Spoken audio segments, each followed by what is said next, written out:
Incentivise करना चाहिए, ये प्राइवेट इन्वेस्टमेंट को और बढ़ावा देना चाहिए।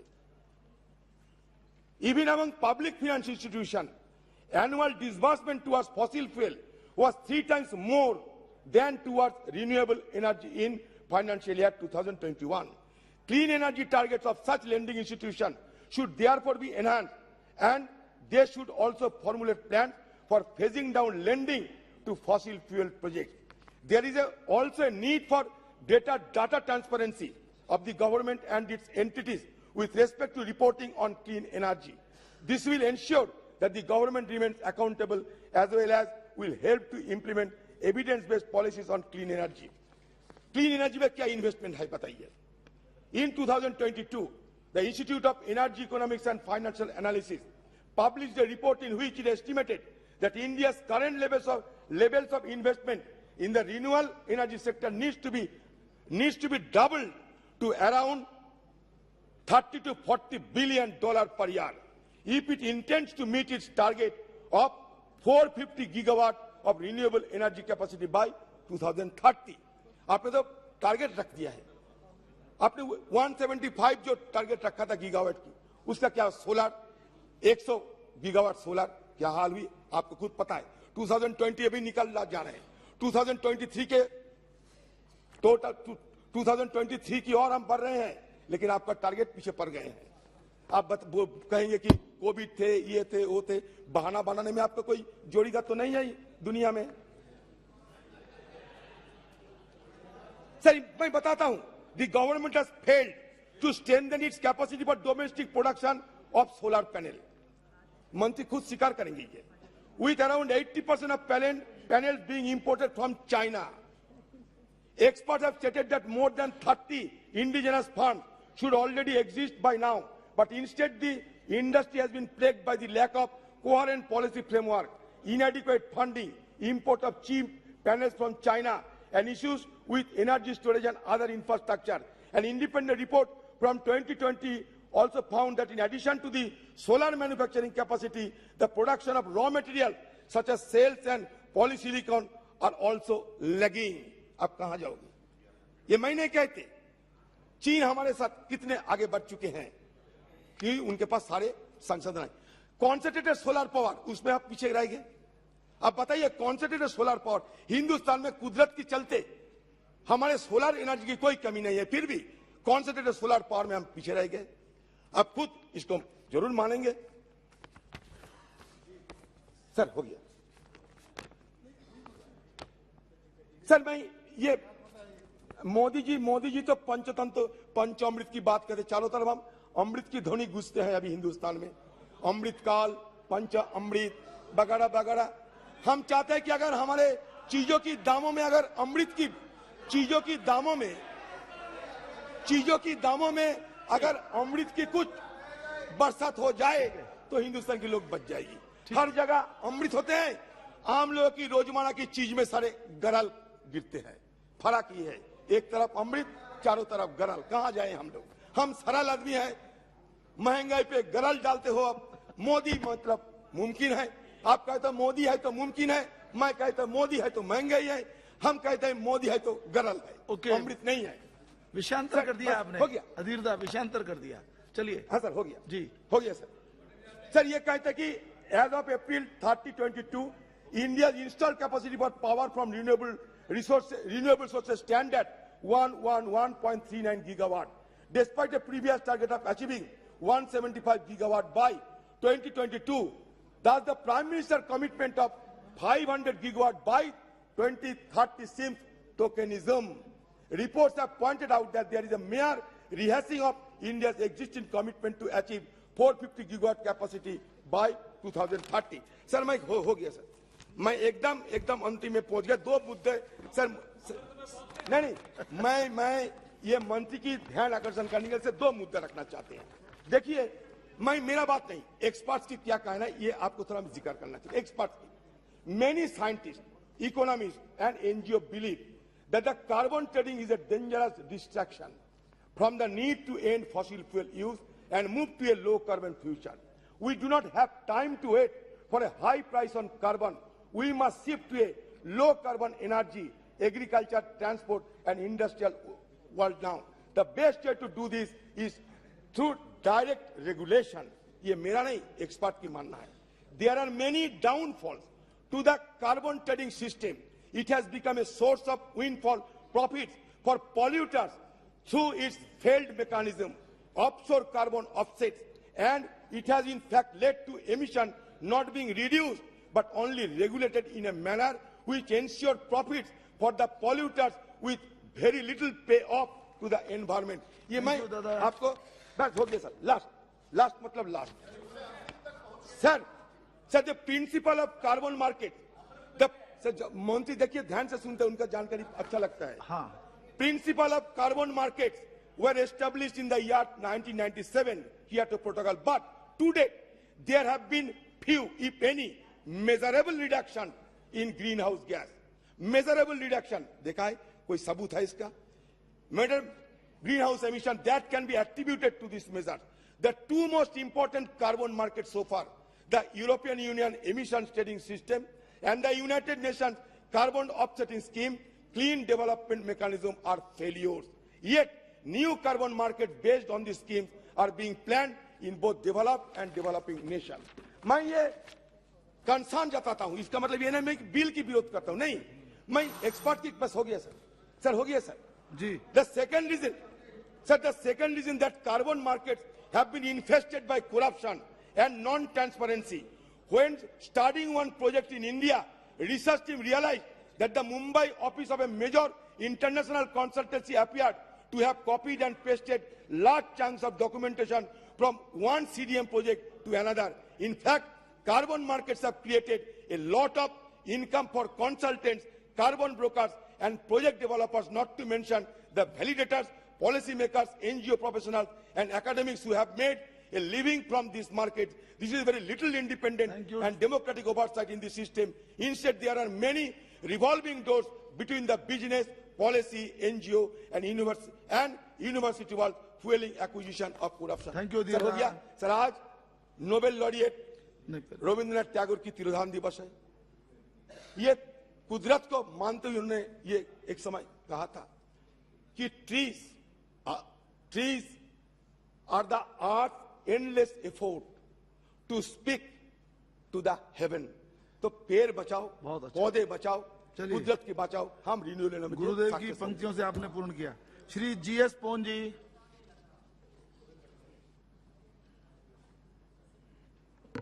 Thank you, sir, for giving me the opportunity to express my views on my party's view in the Energy Conservation Amendment Bill 2022.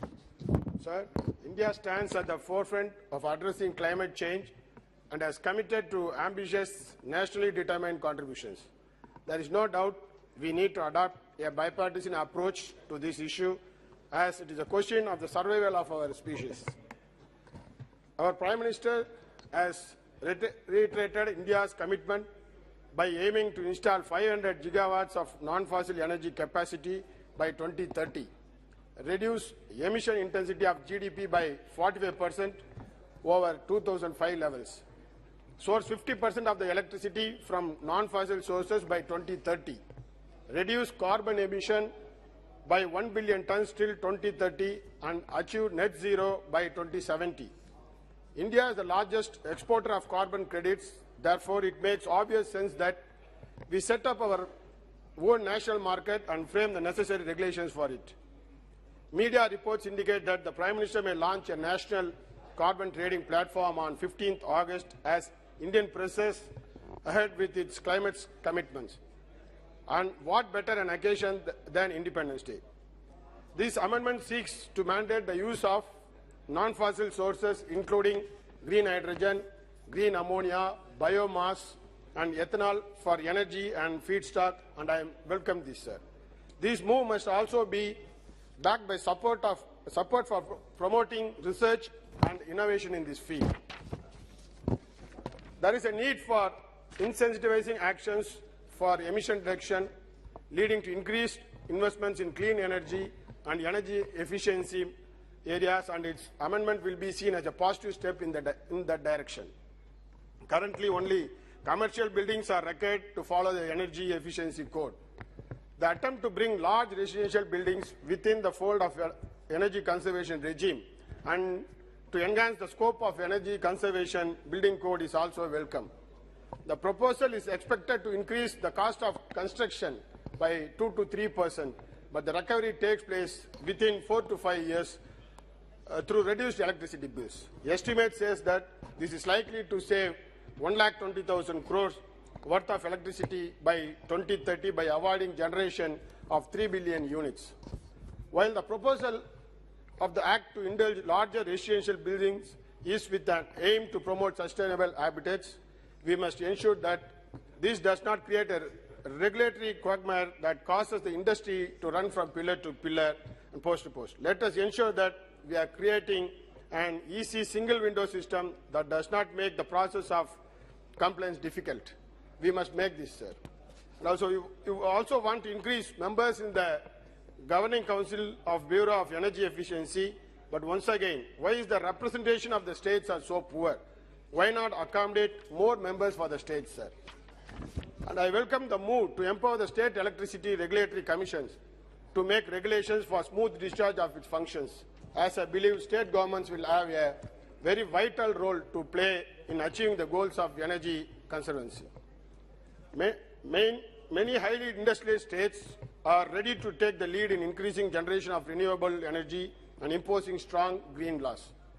For example, Tamil Nadu, under the able leadership of our Honorable Chief Minister, Mr. M.K. Stalin, is exploring avenues and opportunities to develop our renewable energy infrastructure. I sincerely hope that the Union government will strengthen our efforts and support us in this regard, sir. Our CM M.K. Stalin has repeatedly urged the Union government to come out with strong, viable policies to boost renewable energy generation and promote energy conservancy. Tamil Nadu has been a pioneer in promoting renewable energy sources which are eco-friendly and non-exhaustive. The state is blessed with hot weather, vast coastline and strong wind potential that are yet to be fully exploited to meet its energy requirement. So I seek the support of the Union government in ensuring that this bill provides sufficient autonomy to state agencies to draft policy and frameworks to mandate a shift to green energy.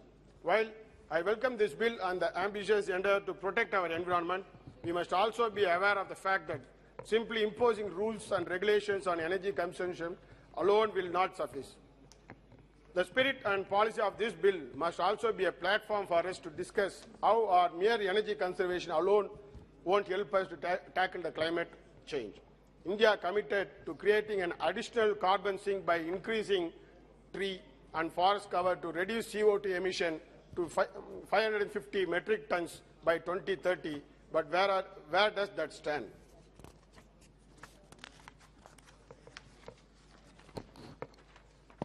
Where do we stand on moving to electric vehicles and creating the infrastructure for them? We have been discussing ways to move to electric mobility for ages now, but are yet to see concrete steps to expand the necessary infrastructure on charging stations across the nation. And when are we going to push for all government offices and buildings to lead the way in being energy conscious? Take, for example, the Central Vista project. Reports say the Secretariat will be served by highly energy efficient and sustainable infrastructure. Sir, as much as support and welcome any measure that is affirmative action to tackle climate change and to minimize our impact on our environment, we must also remember that this is a goal that needs the constant effort and support of all sections of the government and society. We need to work towards making this a people's movement. Only then will it be true, achieve remarkable growth and sustainability. Thank you, sir. Shrimati Supriya Sule ji. Thank you, sir. I stand here to support the energy conservation bill, sir. So this entire journey of the energy is a long drawn journey globally. And I appreciate all the inputs on Friday made by the Honorable Minister, where he talked about the mixed basket that you're creating. I only seek a few clarifications from the Honorable Minister as a concerned citizen and as a concerned parliamentarian of this August House. So there was a story in the newspaper last week, I stand corrected. It says that India has dropped its target of establishing 500 gigawatt of renewable capacity by 2030, giving itself a flexibility of 50% of power from non-fossil fuel sources. This is the commitment, and the cabinet on Wednesday approved, sir, that India's updated NDC to communicated with the UNFCCC. The updated NDC proposes about 50% cumulative electric power installed capacity from non-fossil fuel-based resources, dropping 500 gigawatt absolute targeted committed at the COP26. It also did not include the commitment of reducing 1 billion tons of carbon emissions. This is what has come in the newspaper. So I seek a clarification from the Honorable Minister that is this the factual situation and what is the policy of the government. Sir, because I'm very concerned, because I follow Parliament very closely. I'm fortunate enough to be here and to hear very illustrious ministers speak exceptionally well. And last few weeks during question hour when the House has functioned, renewable energy has been talked about in a very positive manner, but at the same time, the coal ministry has also been very, very energetic and enthused by the work they are doing. They are talking about coal, they are talking about the mines, how well they are doing, how much more generation has to be done, ultra projects by the government. So I humbly ask the government that what is the true policy of this government? Here you are going into mines and cones aggressively and telling how transparently it has been done, which is wonderful. Transparency is good for the nation, sir. But I think they are misleading the Honorable Prime Minister because both the mantralayas are giving completely conflicting information because they are contradicting each other. So I feel very, very concerned. So if you could kindly give me a clarification. Sir, I come from a background of a rural and an urban constituency, and actually this entire story energy started really from the sugar factories in Maharashtra, where renewable energy was really started. And in the objects and statements, you have said that you are looking at green hydrogen, green ammonia, biomass, ethanol, which is all wonderful. I'll seek a clarification on biomass from my little knowledge about, I have very little knowledge on power. But I would like to seek a clarification that both biomass has seen a lot of NPAs in investment. That are lobbies globally, sir, for this kind of matter, is what magazines and information says. So what is the position of Government of India on biomass? Because you've talked about this. And somehow biomass has not delivered the superior results that we have seen, like in ethanol.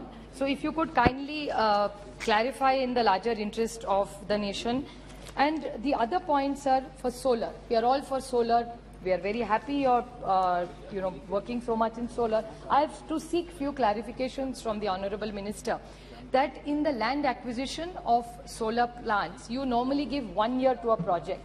It takes 6 to 9 months to just acquire the land because it's thousands of acres that they need, that too directly from the farmer. It's so hard to do land acquisition. So why doesn't Government of India work closer with the states like we used to do for MIDCs? So why don't you use the MIDC model for land acquisition? This is just a suggestion to the government to improve the scheme. Because what happens is you give only 1 year or 18 months to the person who's doing, because in your own reply last week in Parliament, you have said that most of the renewable energy projects in this country are done by private sector. And developers select it through a transparent bidding process. Very good, this government is very transparent. We are very proud and compliment them on their thing. But at the same time, is the policy really helping the person who is putting his own money? So land is a big challenge. So what intervention will the government do to make sure that the land government helps, like an MIDC, something similar? Is that possible? Second, during this COVID time, they have given a blanket extension to the windmills, which is a very good thing. Congratulations to the government.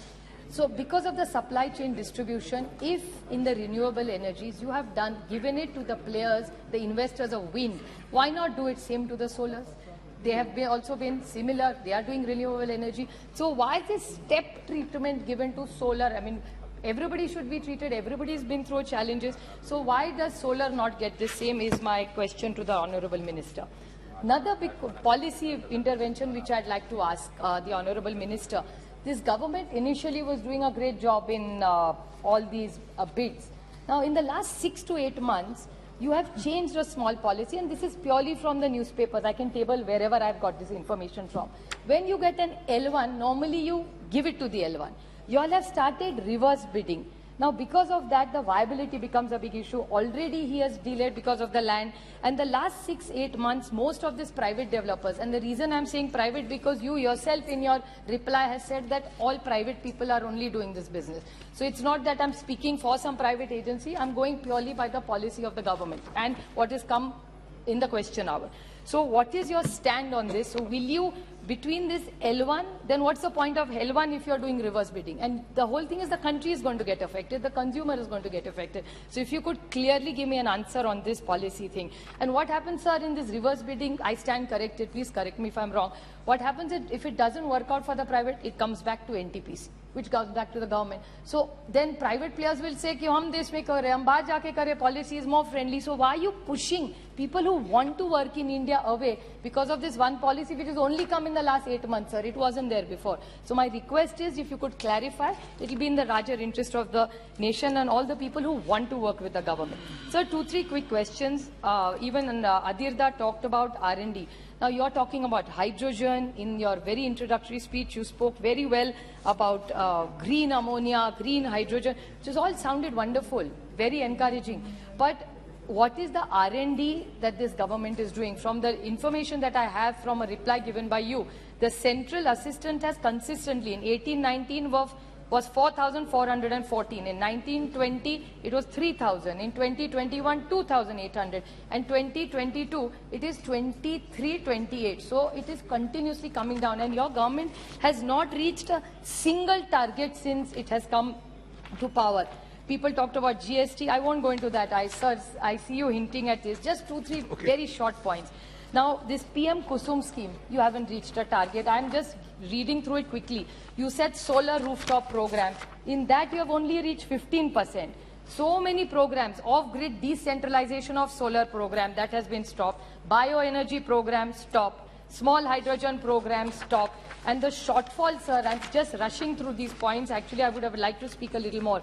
For the total renewable energy of what this not even 60% target has achieved. I'm not saying that why have you not achieved it, but the whole thing is, when the Honorable Minister opened, he said 60-40. Sir, we all know that when there is renewable energy done, we lose a lot in transmission. If about 100 is invested, only 20% gets used of it.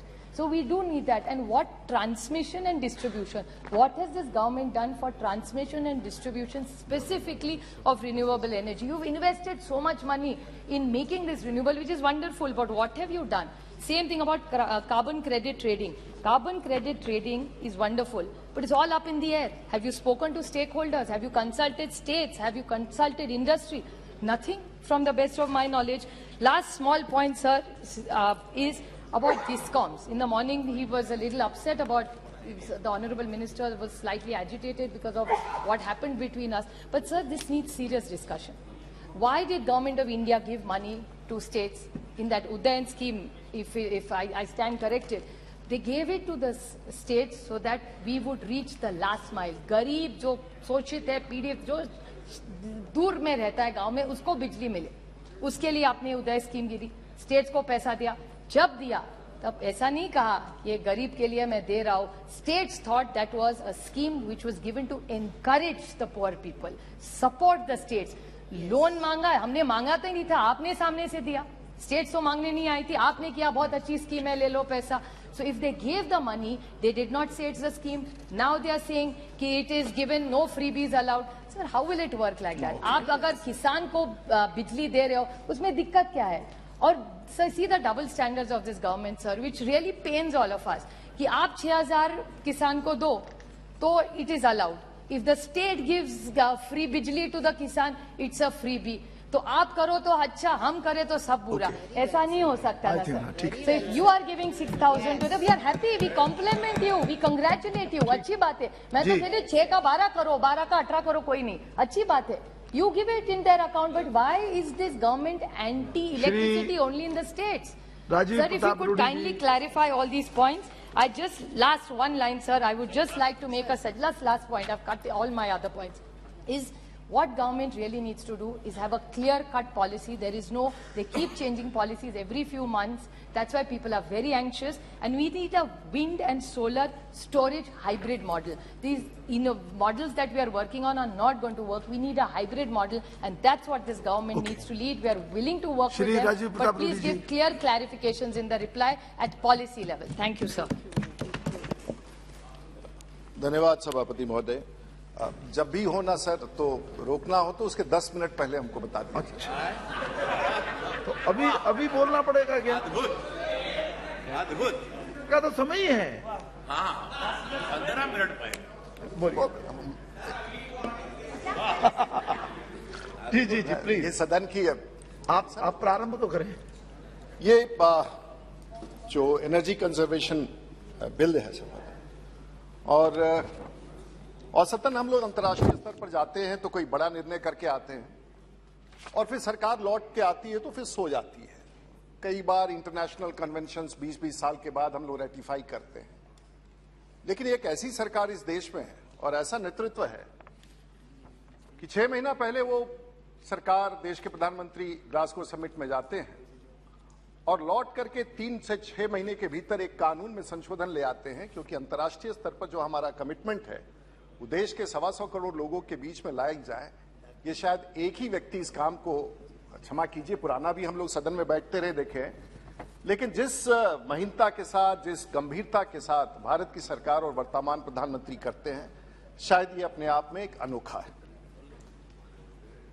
ये कानून बनाने का और इसमें संशोधन करने का जो मूल रूप से विषय है, और इसमें रिन्यूएबल एनर्जी की बात कही है, और COP26 के समिट के बाद से जो ग्लासगो में हुआ था, देश के प्रधानमंत्री ने दुनिया के साथ किया था, और उसके बाद लौट करके उन्होंने, और ये खासियत है देश के प्रधानमंत्री का, एक फॉर्मूला दे देते हैं और फॉर्मूला इतिहास में चला जाता है और सरकार के लिए नीति बन जाता है। उसके बाद सरकारी काम करती हैं और वो कार्यान्वयन होता है और उसके लाभ देश के अंतिम किसान और गरीब को मिलता है।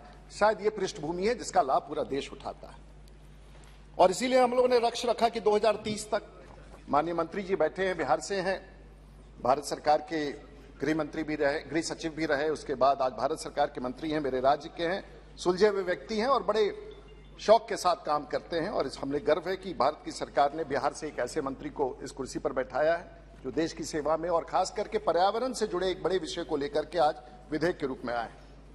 और जो नॉन फॉसिल फ्यूल टारगेट हमें प्राप्त करना है 2030 तक 500 गीगावाट, लेकिन उससे एक बड़ी बात है, और इसमें एक ऐसा लक्ष्य है, औसतन जब हम लक्ष्य बनाते हैं तो अपना लक्ष्य 5 साल, 10 साल, 15 साल का रखते हैं, और एक ऐसा लक्ष्य देश के प्रधानमंत्री बनाया है जो शायद उस लक्ष्य के प्राप्ति के दौरान हम में से यहां कोई ना रहे, वो 2070 का है।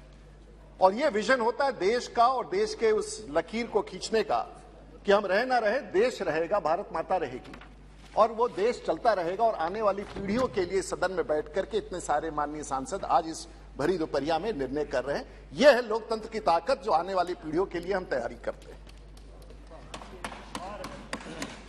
सही बात है ना, सही बात है। और विधेयक में दिया है, स्वाभाविक रूप से देश का प्रगति हो रहा है, बिल्डिंग्स बन रहे हैं, काम हो रहा है, इंफ्रास्ट्रक्चर बन रहा है, और स्वाभाविक रूप से उसमें कार्बन फुटप्रिंट बढ़ रहा है, क्योंकि अगर बड़ा इंफ्रास्ट्रक्चर ग्रोथ करते हैं तो कार्बन कंजम्पशन बढ़ता है। और ऐसा माना जा रहा है कि जो देश के विकास में चारों तरफ जो रेजिडेंशियल बिल्डिंग का निर्माण हो रहा है उसमें 24% वृद्धि हो जाएगी टोटल इलेक्ट्रिकल रिक्वायरमेंट्स का। यानी कि अगर हम लोग इस देश में 3 बिलियन स्क्वायर, 2030 तक 3 बिलियन स्क्वायर मीटर, तो एक तरफ मानक है, लक्ष्य है देश के प्रगति का, गरीबों के लिए घर बनाना, मध्य वर्गीय लोगों के लिए घर बनाना, समृद्ध लोगों के लिए घर बनाना। हमारे लिए तो घर अभी शायद संभव नहीं हो पाएगा 1.25 लाख रुपए वेतन में, लेकिन घर बनाना और गरीबों तक घर बनाना और पहुंचाना एक बड़ा लक्ष्य है। लेकिन उसके साथ साथ ये भी लक्ष्य तय कर देना कि इसके साथ साथ अगर इतने घर बनेंगे तो हम 300 बिलियन यूनिट सेव कर लेंगे, और 300 बिलियन यूनिट सेव करेंगे तो कार्बन ट्रेडिंग करेंगे और पूरी दुनिया को बताएंगे कि देश के प्रधानमंत्री ने जो COP26 में लक्ष्य तय किया था उसको हम प्राप्त कर रहे हैं। महोदय, तो 2014 में हमारी सरकार आई, हमारी बिजली का उत्पादन क था, और 2018 में 1,64,000 मेगावाट, 2019 में 1,77,000, 2020 में 1,83,000 और 2022 में 2 लाख से पार कर चुके हैं। तो एक तरफ लक्ष्य है कि 125 करोड़ लोगों के घर तक बिजली पहुंचाना हमारा लक्ष्य है, और उसके घर में उस रोशनी को पहुंचाना, उस बल्ब पढ़ाना, और छोटे बच्चे बच्चियां घर में किताब पढ़ सके, टीवी देख सके, वीडियो देख सके, और जीवन बढ़िया बन सके। एक तरफ लक्ष्य है उसे पहुंचाना, लेकिन दूसरे तरफ भी हम साथ साथ लक्ष्य लेके चल रहे हैं। और बड़े देश का ये सब चिन्ह होता है कि बड़े लक्ष्य के साथ साथ हम दुनिया के स्तर पर भी अपना मानक स्थापित करके अचीव करते हैं। और इसीलिए आज ये कंजर्वेशन बिल साथ साथ सरकार के लाइए, तो एक हर गरीब के कोने कोने दूर दराज इलाके में बिजली का कनेक्शन पहुंचाना, किसान के खेत तक बिजली का कनेक्शन पहुंचाना, और दुनिया के पटल पर भी कार्बन एमिशन कम करना, ये लक्ष्य साथ लेकर करना, ये नीतिगत फैसला देश के प्रधानमंत्री ने किया, जिसको हम अचीव कर रहे हैं। आज देखा जाए तो भारत दुनिया का तीसरा सबसे बड़ा बिजली उत्पादक कर रहा है। सबसे अधिक चीन 6,875 billion kilowatts, America 4,000 billion kilowatts, Bharat सिर्फ 1,200।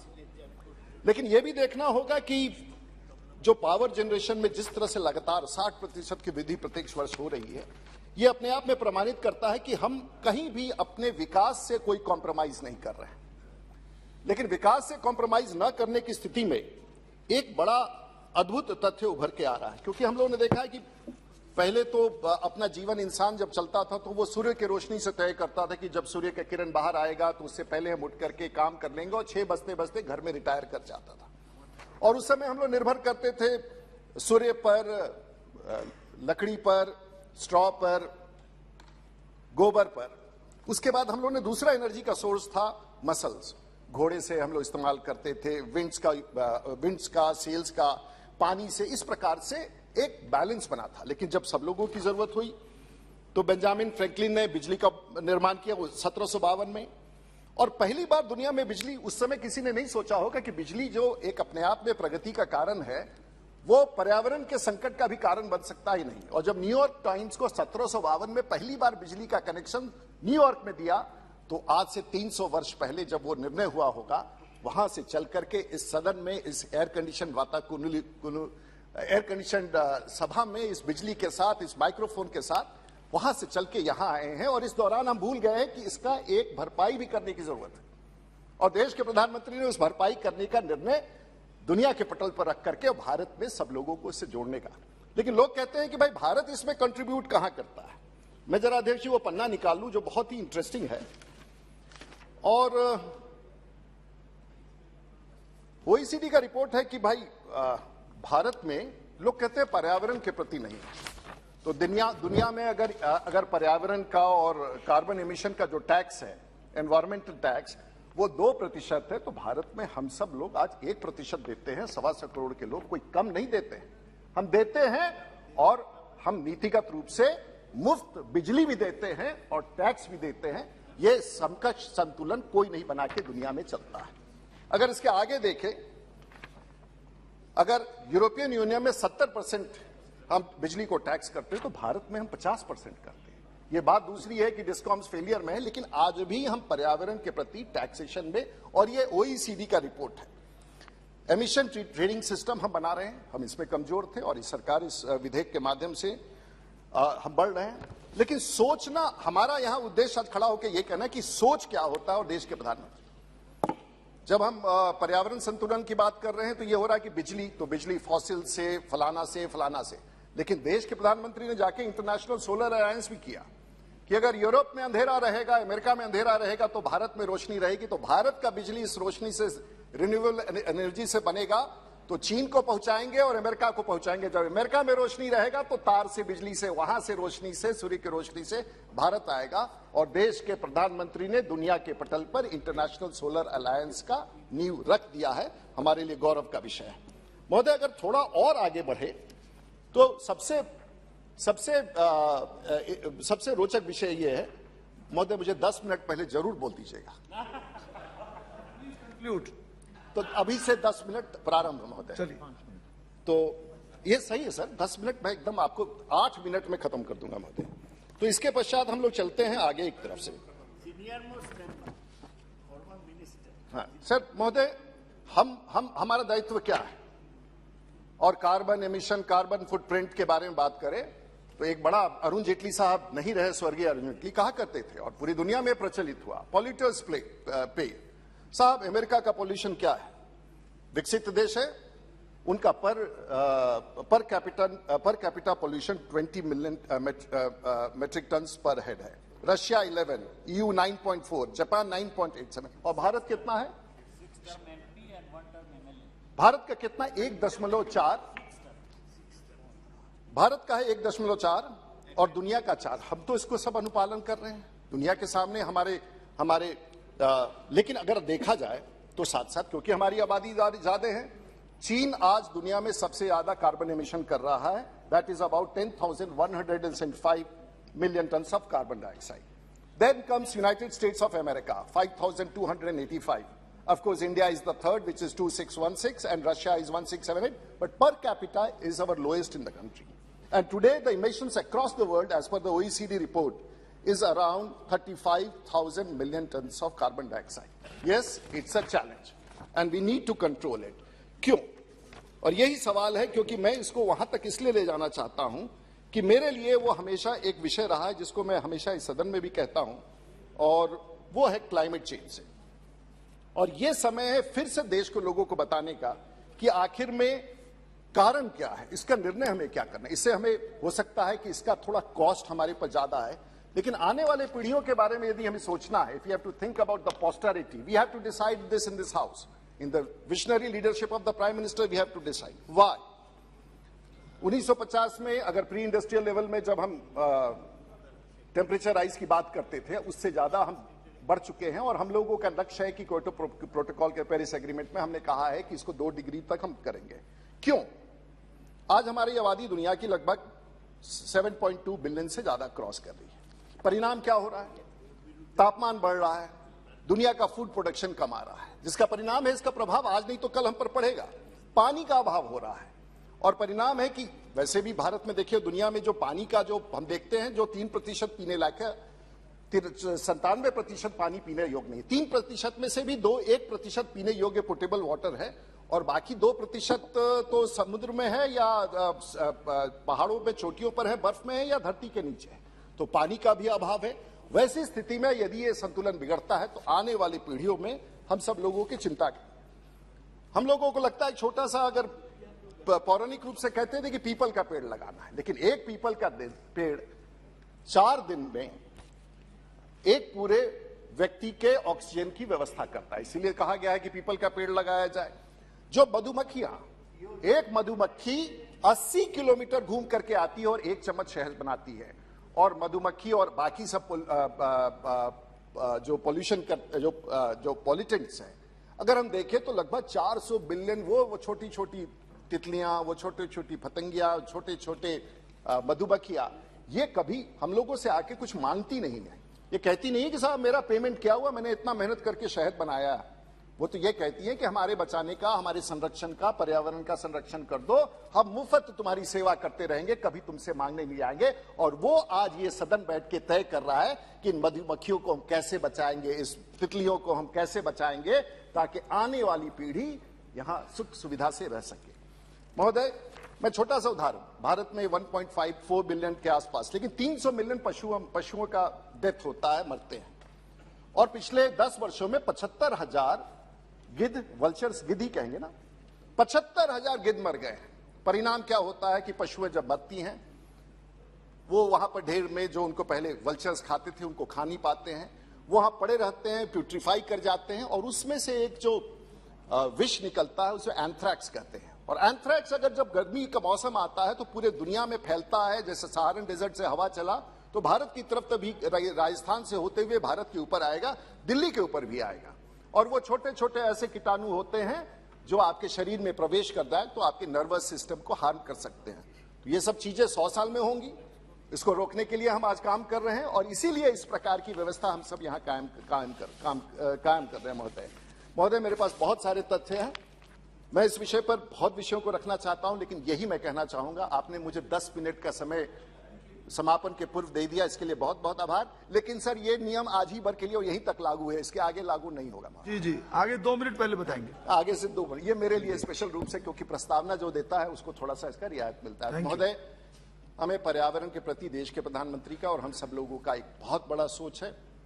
पर्यावरण के लिए ही आज देश के माननीय मंत्री जी इधर देख ही नहीं रहे हैं। मंत्री जी आपका मैं इतना सुन रहे हैं, सुनिए ध्यान से सुनिए, लिख लीजिएगा, छोटा छोटा बात सब है। और मैं मंत्री जी को आभार देना चाहूंगा, इन्होंने बिजली के क्षेत्र में बिजली के क्षेत्र में बहुत अच्छा काम किया है और बिहार में तो विशेष रूप से इन्होंने बहुत अच्छा काम किया है। और बिहार का विजन 2025, अब आने वाले दिनों में बिहार को परिवर्तित कर देना है, बिहार को दुनिया का मेरे लिए चिंता का एक ही विषय महोदय, लास्ट सेंटेंस, पूरे देश में बिहारी आगे है और बिहार पीछे है। जैसे हमारे बिहारी आगे हैं माननीय मंत्री जी, बिहार पीछे है। इसका रास्ता माननीय मंत्री जी हम लोग को बिहार में निकालना है। ठीक है, आपका बहुत बहुत श्री के नवसकानी जी। நன்றி மாண்புமிகு அவைத்தலைவர் அவர்களே. எரிசக்தி பாதுகாப்பு திருத்த மசோதா 2022 மீதான விவாதத்தில் பங்கேற்று உரையாற்ற வாய்ப்பளித்தமைக்கு நன்றி தெரிவித்துக் கொள்கின்றேன். பாரிஸ் உடன்படிக்கையின்படி நம்முடைய நாடு கையொப்பமிட்டு 6 ஆண்டுகளுக்கு பிறகுதான் ஒன்றிய அரசு விழித்துக் கொள்ள முயற்சிக்கின்றது என்ற நிலையில் குறைந்தபட்சம் இப்போதாவது பசுமை ஆற்றலின் முக்கியத்துவத்தை உணர்ந்து கொண்டு அதில் இந்த அரசு கவனம் செலுத்த வேண்டும் என கேட்டுக்கொள்கின்றேன். இந்த அரசு வழக்கம் போல கொடுக்கும் தவறான வாக்குறுதிகள் உறுதியற்ற நம்பிக்கைகளைப் போல இல்லாமல் இயற்கையின் மீது அக்கறை கொண்டு, நம்முடைய சுற்றுச்சூழல் மீது அக்கறை கொண்டு, வளரும் தலைமுறை மீது நம் சந்ததியினர் இந்த மண்ணில் தான் வளர்ந்தாக வேண்டும் என்ற முக்கியமான தேவையை கருத்தில் கொண்டு பாரிஸ் ஒப்பந்தத்தில் குறிப்பிட்டுள்ள நேஷனலி டிட்டர்மைன்ட் கான்ட்ரிபியூஷன்ஸ் நிர்ணயிக்கப்பட்ட இலக்கை அடைவதில் இந்த அரசு கூடுதல் கவனம் செலுத்த வேண்டும் என கேட்டுக்கொள்கின்றேன். ஆனால் நம்முடைய அரசு நிர்ணயித்திருக்கும் இலக்கு என்பது இந்த இயற்கை உணர்த்தும் அவசரத்திற்கு ஏற்றதாக இல்லை என்பதை வருத்தத்தோடு இங்கே பதிவு செய்ய கடமைப்பட்டிருக்கின்றேன். உலகில் 29% பசுமையுள்ள உமிழ்வை கொண்டிருக்கும் அமெரிக்காவும் ஐரோப்பிய ஒன்றியமும் 2050க்குள் பசுமையுள்ள உமிழ்வானது நிகர பூஜ்ஜியமாக இருக்கும் என்ற இலக்கை நிர்ணயித்துள்ளனர். அது அல்லாமல் உலகில் 27% பசுமையுள்ள உமிழ்வை கொண்டுள்ள சீனா 2060ஆம் ஆண்டில் பசுமையுள்ள உமிழ்வு நிகர பூஜ்ஜியமாக மாற இலக்கு நிர்ணயித்துள்ளது. ஆனால் நம்முடைய நாடு வார்த்தைக்கு வார்த்தை நம்முடைய மாண்புமிகு பிரதமர் அவர்கள் புதிய இந்தியா பிறந்து கொண்டே இருக்கின்ற நம்முடைய நாடு 2070 தான் பசுமையுள்ள உமிழ்வை நிகர பூஜ்ஜியமாக மாற்றுவதற்கு இலக்கை நிர்ணயித்துள்ளது. இதில் ஆச்சரியம் என்னவென்றால் உலகில் பசுமையுள்ள உமிழ்வுகளில் இந்தியா வெறும் 6% மட்டுமே. மிக குறைவான பசுமையுள்ள உமிழ்வை கொண்டிருக்கும் நம்முடைய நாட்டிற்கு மிக மிக அதிகமான கால இடைவெளியில் தான் நிகர பூஜ்ஜியம் என்ற இலக்கை அடைய முடியும் என்று நீங்கள் இலக்கை நிர்ணயித்திருப்பது உள்ளபடியே பெரும் முரண்பாடாகும். நம்மை விட பல மடங்கு அதிக பசுமையுள்ள உமிழ்வை கொண்ட நாடுகள் எல்லாம் மிக குறைவான இடைவெளியில் இதற்காக இலக்கை நிர்ணயித்திருக்கும் போது அதனை செயல்படுத்தி வரும்போது அவர்களால் அதனை செய்ய முடியும் என்றால் அதனை ஏன் நம்மால் செய்ய முடியாது என்ற கேள்வி இங்கே முன்வைக்க விரும்புகின்றேன். இந்த அரசின் மெத்தனை போக்கை அது பிரதிபலிக்கிறது. இந்த எரிசக்தி பாதுகாப்பு திருத்த மசோதா 2022 நோக்கங்களாக தொழில்துறை, கட்டிடங்கள், போக்குவரத்து போன்ற துறைகளில் புதுப்பிக்கத்தக்க எரிசக்தி தேவையை அதிகரிப்பதற்கு முயல்கிறோம் என கூறுகிறோம். ஆனால் புதுப்பிக்கப்பட்ட எரிசக்தியை உருவாக்குவதற்கான புதிய தொழில்நுட்பங்கள், அறிவியல் கண்டுபிடிப்புகள் போன்ற எந்த தெளிவான ஆழமான திட்டங்களும் அரசியல் முழுமையாக இல்லாது வியப்பளிக்கிறது. புதுப்பிக்கப்பட்ட எரிசக்திக்கான இந்தியாவின் தேவையை அதிகரிக்கவும் அதன் மூலம் நாட்டின் கார்பன் அளவை குறைக்கவும் 2030க்கு முன் பாரிஸ் ஒப்பந்த கால நிலை இலக்குகளை அடையவும் இந்தியாவின் உறுதிப்பாட்டை பூர்த்தி செய்ய முயல்கிறது என இந்த அரசு கூறுகின்றது. பசுமையுள்ள உமிழ்வை கட்டுப்படுத்தும் நம்முடைய இலக்கு 2070 என மிக நீளமாக இருப்பதையும் நாம் கவனத்திலே கொள்ள வேண்டும். நம்முடைய மாண்புமிகு பிரதமர் அவர்கள் COP26 நாட்டில் பஞ்சமித்ரா பிராமிசஸ் என்ற வாக்குறுதியை உலக அரங்கில் அறிவித்தார். அந்த வாக்குறுதியை உண்மையிலேயே பஞ்சாமிர்தமாக மாற்றுவதும் அல்லது ஏட்டுச் சுரக்காய் கறிக்கு உதவாது என்ற பழமொழியைப் போல வெறும் வாக்கு உறுதியாக வைத்திருப்பதும் இந்த அரசின் நடவடிக்கையில் தான் இருக்கு என்பதை குறிப்பிட விரும்புகின்றேன். மாண்புமிகு பிரதமர் அவர்கள் தன்னுடைய பஞ்சாமிர்த வாக்குறுதியில் 2030ஆம் ஆண்டுக்குள் நாட்டின் நான் பாசில் ஃபியூல் புதை வடிவ எரிபொருள் இல்லாத எரிசக்தி திறனை 500 மெகாவாட்டாக உயர்த்துவது முதல் நோக்கம். மேலும் 2030க்குள் நாட்டின் 50% எரிசக்தி தேவைகள் புதுப்பிக்கப்பட்ட எரிசக்தி ரினியூவபிள் எனர்ஜி ஆதாரங்களை பயன்படுத்தி பூர்த்தி செய்யப்படும் என மாண்புமிகு பிரதமர் அவர்கள் கூறுகிறார்கள். அதற்கு என்ன புதிய தொழில்நுட்பத்தை நீங்கள் வைத்திருக்கிறீர்கள், என்ன மாற்று வழியை முழுமையாக திட்டமிட்டிருக்கிறீர்கள், அதை எப்படி செயல்படுத்தப் போகிறீர்கள் என்பதையும் விளக்கினால் தெளிவாக இருக்கும். உங்கள் இலக்குகளாக இருந்துவிடக்கூடாது. அதனை நிறைவேற்றுவதற்கான வழிமுறைகளையும் செயல்முறைகளையும் தெளிவாக வகுத்து செயல்படுத்த வேண்டும் என கேட்டுக்கொள்கின்றேன். இலக்குகளை அடைவதற்கு மக்களின் வரிப்பணத்தை செலவு செய்வதோடு மட்டுமல்லாமல் அந்த வரிப்பணம் வீணாகாமல் தடுப்பதற்கும் நீங்கள் குறிப்பிட்ட இலக்குகளை அடைய வழிமுறைகளை வகுக்க வேண்டும் என கேட்டுக்கொள்கின்றேன். மக்களின் வரிப்பணத்தை வீணாக்காமல் இந்த இலக்குகளை அடைய நிதி செயல்திறன் மற்றும் தொழில்நுட்பத்தில் இந்த அரசு கவனம் செலுத்த வேண்டும் என கேட்டுக்கொள்கின்றேன். விவசாயத்துறை மற்றும் நில பயன்பாடு மாற்றம் உள்ளிட்ட துறைகள் பசுமையுள்ள வாயு உமிழ்வில் கிட்டத்தட்ட 15% பங்களிக்கிறது. இந்த துறைகளில் உமிழ்வை குறைக்க அரசாங்கத்திடம் என்ன திட்டம் எந்த திட்டமும் இல்லை என தெரிகின்றது. இந்த அரசு சூரிய ஆற்றலில் சோலார் எனர்ஜி கவனம் செலுத்தும் அதே வேளையிலே இந்தியா கிட்டத்தட்ட 80% சோலார் காம்பனன்ட்களை சீனாவிடமிருந்து இறக்குமதி செய்கின்றது. சீனாவை சார்ந்து இருப்பதை இந்த அரசு குறைக்க வேண்டும் என்ற இலக்கோடு அரசு $2.6 பில்லியன் செலவழிக்கும் திட்டத்தை அரசு முன்வைத்திருக்கிறது. ஆனால் இதில் பெரும் வினோதம் என்னவென்றால் இந்த தொகையின் பெரும்பகுதி மாண்புமிகு பிரதமர் அவர்களுடைய நண்பர்களான அதானி மற்றும் அம்பானிக்கு செல்வதுதான். வழக்கம் போல இதில் உங்களுடைய விசுவாசத்தை உங்களுடைய நண்பர்களுக்கு நிவர்த்தியாக செய்து முடித்து விட்டீர்கள். இந்த இலக்கை மட்டும் எந்தவித குறையும் இல்லாமல் நிவர்த்தி செய்து விடுகிறீர்கள். புதுப்பிக்கப்பட்ட எரிசக்தி ரினியூவபிள் எனர்ஜி உற்பத்தியில் தமிழ்நாடு முன்னணி மாநிலமாக உள்ளது. காற்றாலை மின் உற்பத்தியில் இந்தியாவிலே தமிழகம் முதலிடம் வகிக்கிறது. எங்களுடைய தமிழ்நாடு ஒட்டுமொத்த நாட்டின் மொத்த காற்றாலை மின் உற்பத்தியில் கிட்டத்தட்ட 45% பங்களிக்கிறது. தமிழ்நாடு போன்ற கிரீன் எனர்ஜி உற்பத்தி செய்யும் மாநிலங்களை ஊக்குவிக்கும் முன்னும் போதுமான நிதி மற்றும் ஊக்கத்தொகையை ஒன்றிய அரசு வழங்க வேண்டும் என கேட்டுக்கொள்கின்றேன். அதேபோல சூரிய ஆற்றல் சாத்தியக்கூறுகளும் அதிகமாக உள்ளது. அதனை சரியான முறையில் ஆராய்ந்து பயன்படுத்த வேண்டும். கடலோர பகுதியில் குறிப்பாக என்னுடைய நாடாளுமன்ற தொகுதியான ராமநாதபுரம், அதுபோல தூத்துக்குடி, திருநெல்வேலி மற்றும் கன்னியாகுமரி மாவட்டங்களை உள்ளடக்கிய தமிழகத்தின் தென் மாவட்டங்களில் காற்றாலைகள் அதிகம் அமைப்பதற்கான சாத்தியக்கூறுகளை ஒன்றிய அரசு ஆராய்ந்து சுற்றுச்சூழலுக்கு எந்தவித பாதிப்பும் வராத வகையில் புதுப்பிக்கப்பட்ட எரிசக்தியை உருவாக்க முயற்சிக்க வேண்டும் என கேட்டுக்கொள்கின்றேன். அதுபோல தமிழகத்தின் மேற்கு மற்றும் கிழக்கு தொடர்ச்சி மலைப்பகுதிகளில் கூட குறிப்பாக கோயம்புத்தூர், பொள்ளாச்சி போன்ற பகுதியில் காற்றாலைகள் அமைப்பதற்கான சாத்தியக்கூறுகள் அதிகம் உள்ளது. அதனையும் அரசு பரிசீலித்து நடவடிக்கை எடுக்க வேண்டும் என கேட்டுக்கொள்கின்றேன். அதுபோல பயோமாஸ் என்ற தொழில்நுட்பத்தை பயன்படுத்தி உயிரியல் கழிவுகளை கொண்டு புதுப்பிக்கப்பட்ட ஆற்றலை பெறுவதற்கு ஒரு பெரும் வாய்ப்பு உள்ளது. தமிழ்நாட்டில் 21 மாநகராட்சியில் 140 நகராட்சியில் தினமும் டன் கணக்கில் உயிரியல் கழிவுகள் உருவான இதனை எரிசக்தியாக மாற்றினால் நிலக்கரி அடிப்படையிலான மின்சாரத்தை குறைக்க நமக்கு மிக சாதகமான ஒரு நிலை ஏற்படும் வாய்ப்பு இருக்கின்றது. எனவே இதில் ஒன்றிய அரசு கவனம் கொண்டு தமிழகத்திற்கு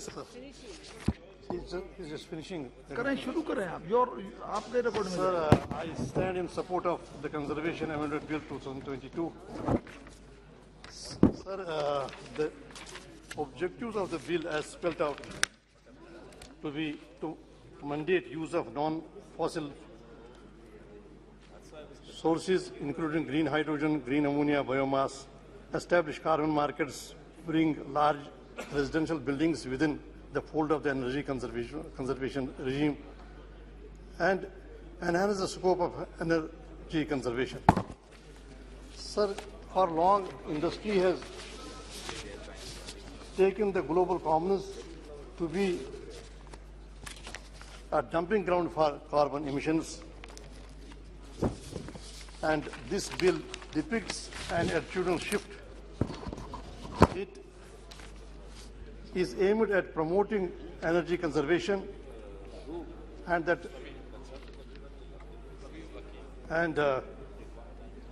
make an end to the right that was nursed for long to pollute. This is the bill, as a matter of fact, is an extension of polluter to pay principle, and it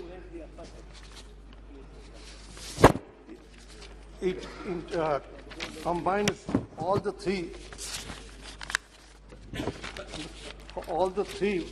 responses that we must adopt for energy conservation, that is use of market forces, use of regulator framework, and also extra focus on renewable energy.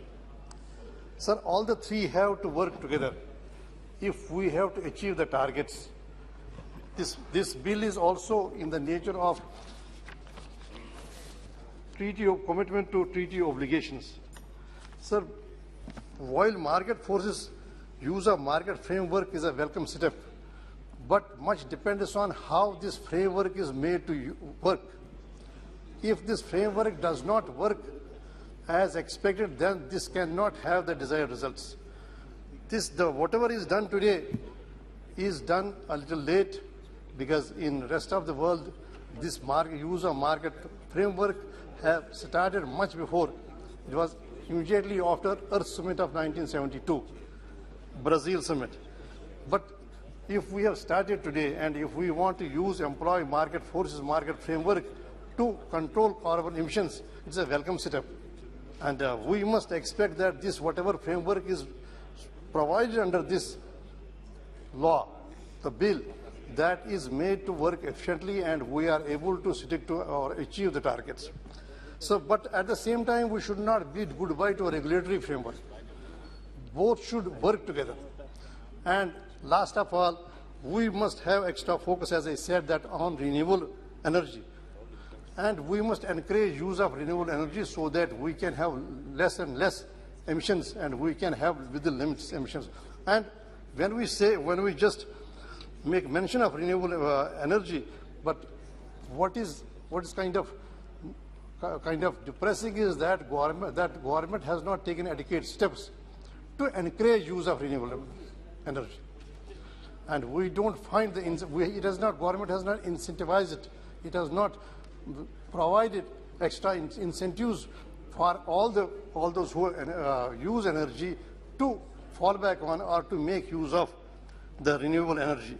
Sir, in lower Himalayas and in Jammu Kashmir particularly, it is very important to incentivize use of solar energy and renewable energy, because we know that forests constitute carbon sinks.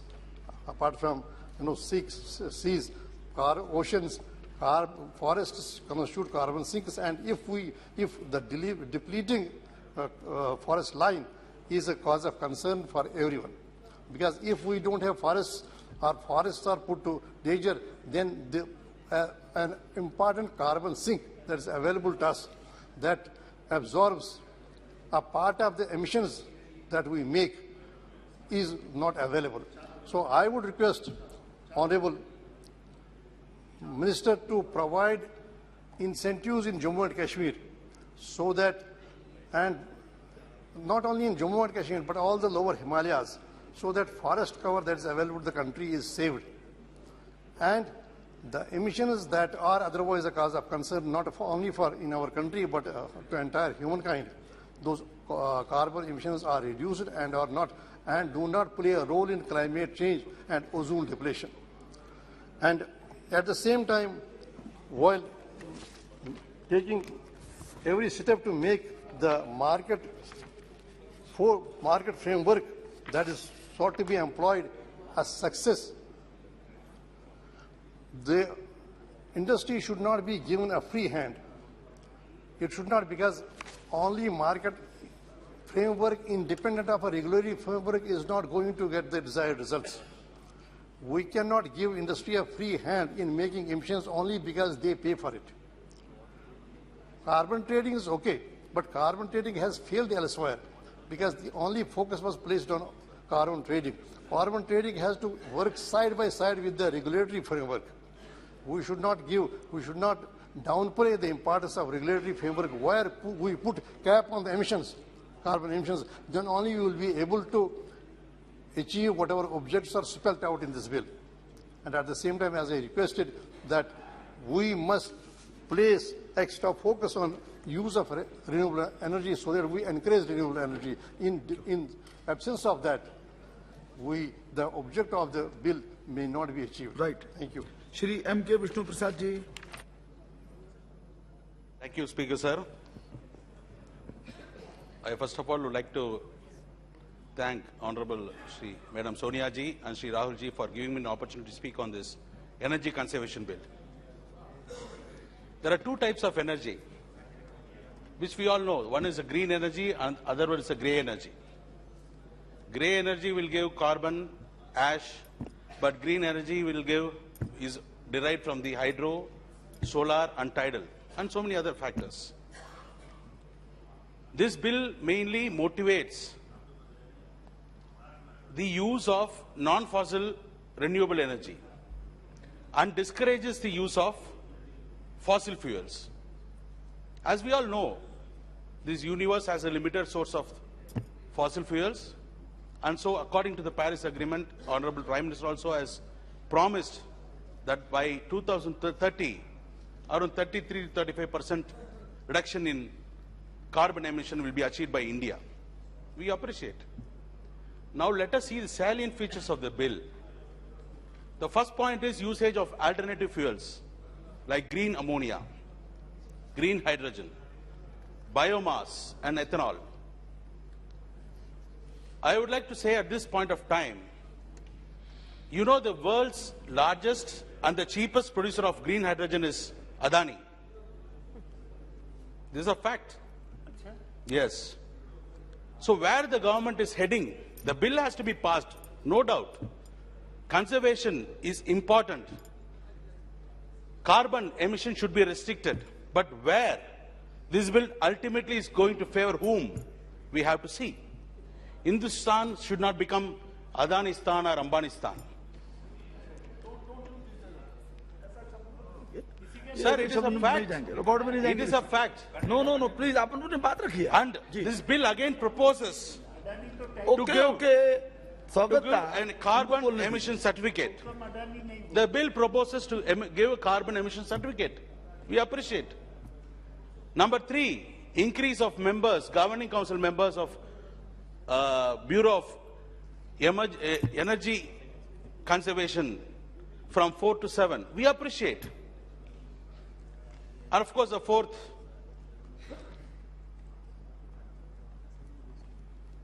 is very, very important, giving the carbon neutral companies a chance.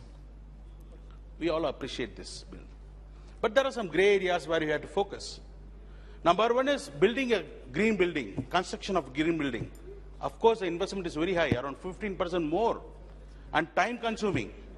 And the special design and architect, who is skilled in India? How we are going to achieve this is $1 million question.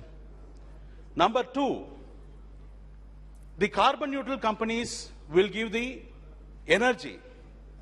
We welcome it. But from where these carbon neutral companies will find the sources to produce this energy? Obviously, they will be buying from some other company. And how far they are going to be the carbon neutral companies is again a space of ambiguity where we have to go in depth. If that is going to emit more carbon, like production of steel is giving 35% carbon, then the idea is defeated. And moreover, the governing bodies, who is giving the carbon certificate, is not the government. Some NGOs may give. Then people have to believe the authenticity of this certification. And last, the governing body members, this Bureau of Conservation, Energy Conservation, has underutilized the funds by around 50% in the last 2 years. So this has to be checked seriously. Then most importantly, the clean energy we are talking about. See, I would like to quote one important thing from Ramayana, which you will not object.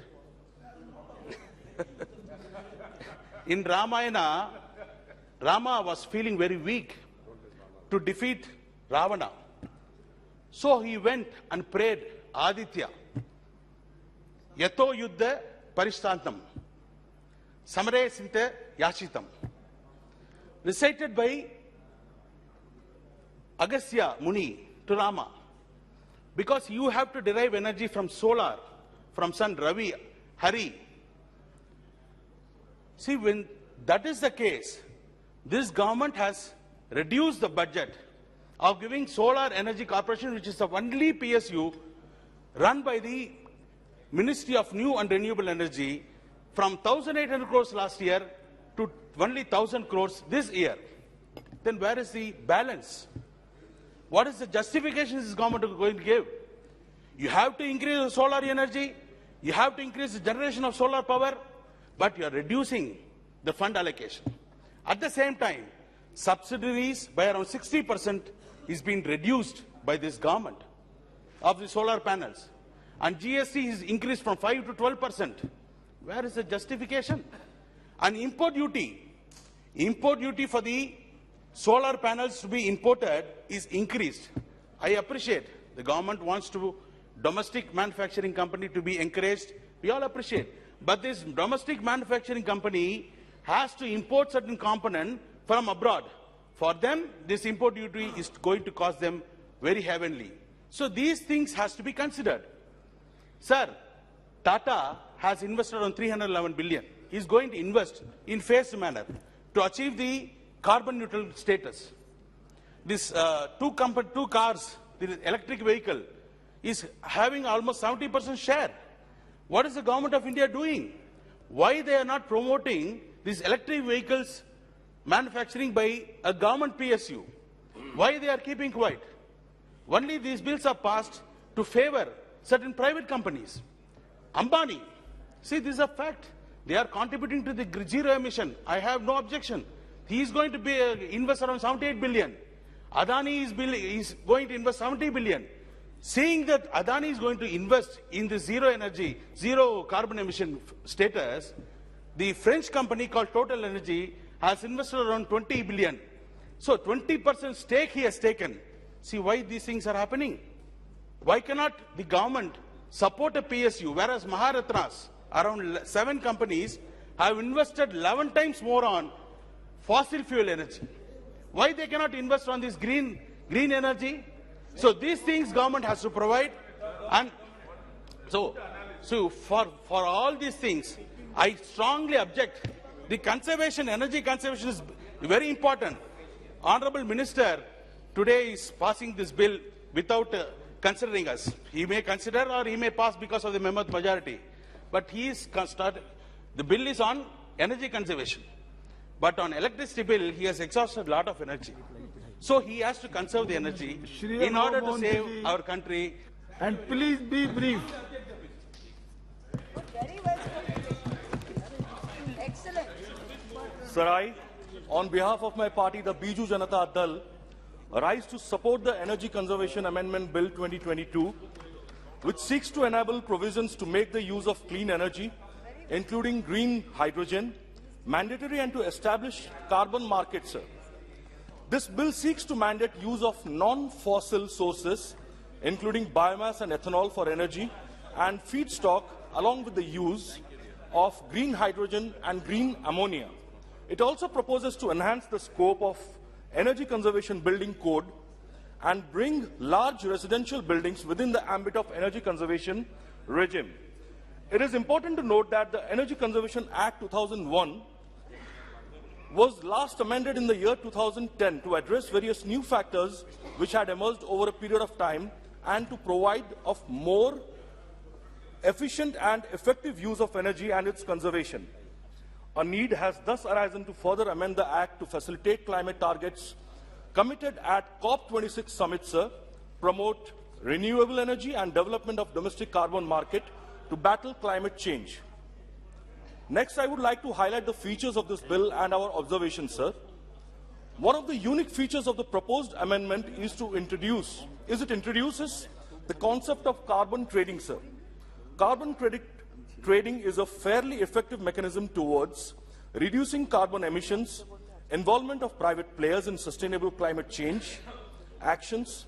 It was adopted by the European Union to slow down climate change. However, there are various drawbacks to it, sir. Carbon trading involves high transaction costs as each firm pollutes at varying levels and it is difficult to calculate the extent of pollution. Hence, there is a dire need to propose parameters on the basis of which fair and accurate computation of carbon emissions will take place. Further, a mechanism to regulate carbon trading and ensure transparency is missing and it needs to be set up, sir. So this bill also introduces the concept of sustainable buildings, a phrase which had been missing in the words of the Act. It provides norms and standards in the building code for energy conservation and efficient use of renewable energy. This is a commendable feature as it fills a gap in the existing statute and is a progressive step in the direction of achieving sustainable development. Another important feature is the proposed amendment is that it allows the state commissions to make regulations and decide the fees payable for various applications.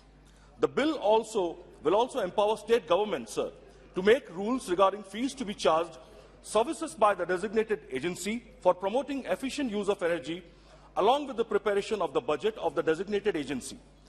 This accords the flexibility to states to make rules as per their specific requirements.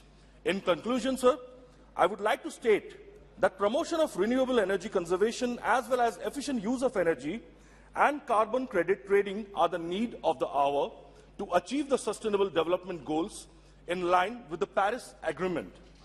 For India to battle climate change, we must mandate the use of non-fossil resources and ensure that we reduce our dependence on carbon, which is very, very important, sir. It is remarkable that this bill also recognizes vehicles and vessels as sources of energy exploitation. carbon credit market comes at a high transaction cost, and accurate parameters as well as transparent mechanism for regulation of carbon trading needs to be set up. Sir, in the words of our Honorable Chief Minister, Sri Naveen Patnaik, sir, quote, sustainable management of our natural resources and bounties of Mother Earth is deeply linked to human health and better future.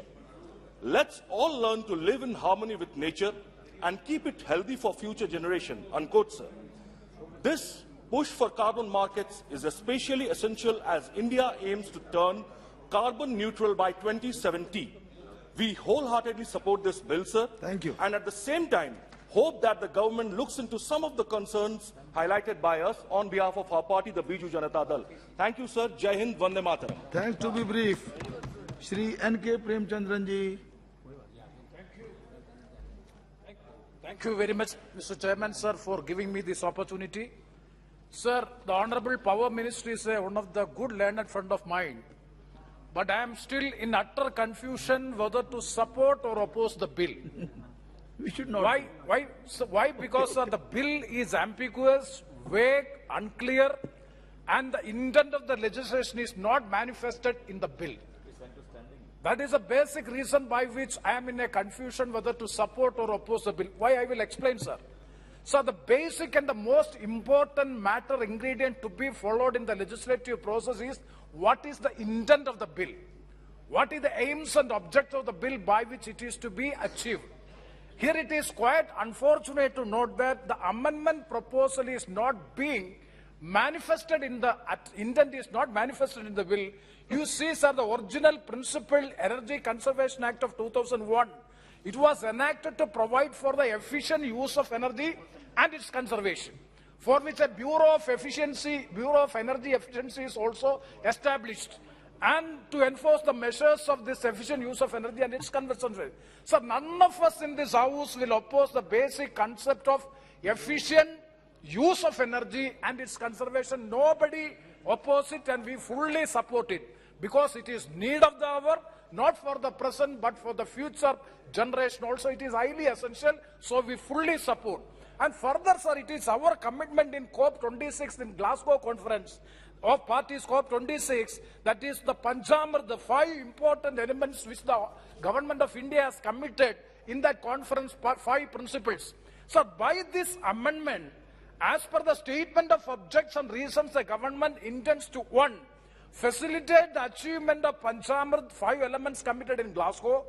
2. Promote renewable energy and development of carbon market to fight climate change. And number 3, introduce a new scheme of carbon trading and mandate use of non-fossil energy sources. Sir, here I do support all these efforts at 3 provisions or 3 issues relating, the provisions relating to the efforts at 3 issues. That is mandate use of non-fossil energy sources by prescribing minimum consumption of non-fossil energy sources, number 1. And number 2, bringing large residential buildings under the regime of energy conservation. And number 3, strengthening the Bureau of Energy Efficiency by increasing the number of board of members, and all these things I do support. Sir, except the new concept of carbon market, I have very serious apprehension, for which I am seeking a detailed clarification from the Honorable Energy Minister. Sir, this is a new concept incorporated in this bill. I reasonably apprehend that the amendment bill is designed with the sole intent to facilitate carbon trading. Sir, I draw your attention. It is very interesting to note that what is meant by carbon trading, or what is meant by this carbon trading or carbon market. It is not being defined in the bill. That is my strong objection. See, if you see, according to my limited information, limited knowledge, on the basis of my reference, my homework, I could understand what is carbon trading. Sir, carbon trading is a system of countries meeting the national carbon dioxide reduction by buying carbon credit as earned when a firm funds a project for a technology that is less polluting than the other option. For example, carbon emission is less for gas-based power plants than the diesel, where the amount of carbon saved is the credit. This is my information, or this is my knowledge. But here in this bill, I would like to ask or seek the Honorable Minister, please explain where the carbon trading or the carbon credit scheme is explained. Nothing is explained. Then what for the parliament? The parliament has the authority to know what is meant by carbon credit scheme. Sir, section 2DB. Section 2DB is the definition clause or the explanation clause for the carbon credit scheme. It means a scheme for the reduction of carbon emission notified by the central government under clause W of section 14. It is means in section 2DB it is stated that it will be specified in clause W of section 14. What section 14W says? The central government may, in consultation with the Bureau of Energy Efficiency, specify the carbon credit scheme. Who knows what is carbon credit scheme? The parliament has the authority. It is a prerogative of the parliament to know what is a carbon credit scheme. And section 13, and there also it is explained. In section 13, subclause TE, the Bureau of Energy Efficiency has the power to recommend to the central government on the requirements to be specified in the carbon credit scheme. What are the requirements to be explained or incorporated in the carbon credit scheme will be recommended by the Bureau of Energy Efficiency. 14W will explain or specify a scheme, and definition says that it will be as per 14W. I would like to know from the Honorable Minister, what is carbon credit scheme according to this legislation?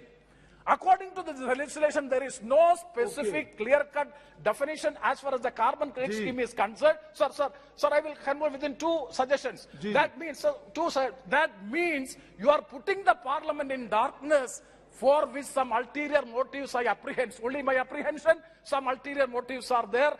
So for which I am seeking a clarification from the Honorable Minister. Sir, I am putting two suggestions. Number one, it is very important to distinguish between trade within the country and between the countries.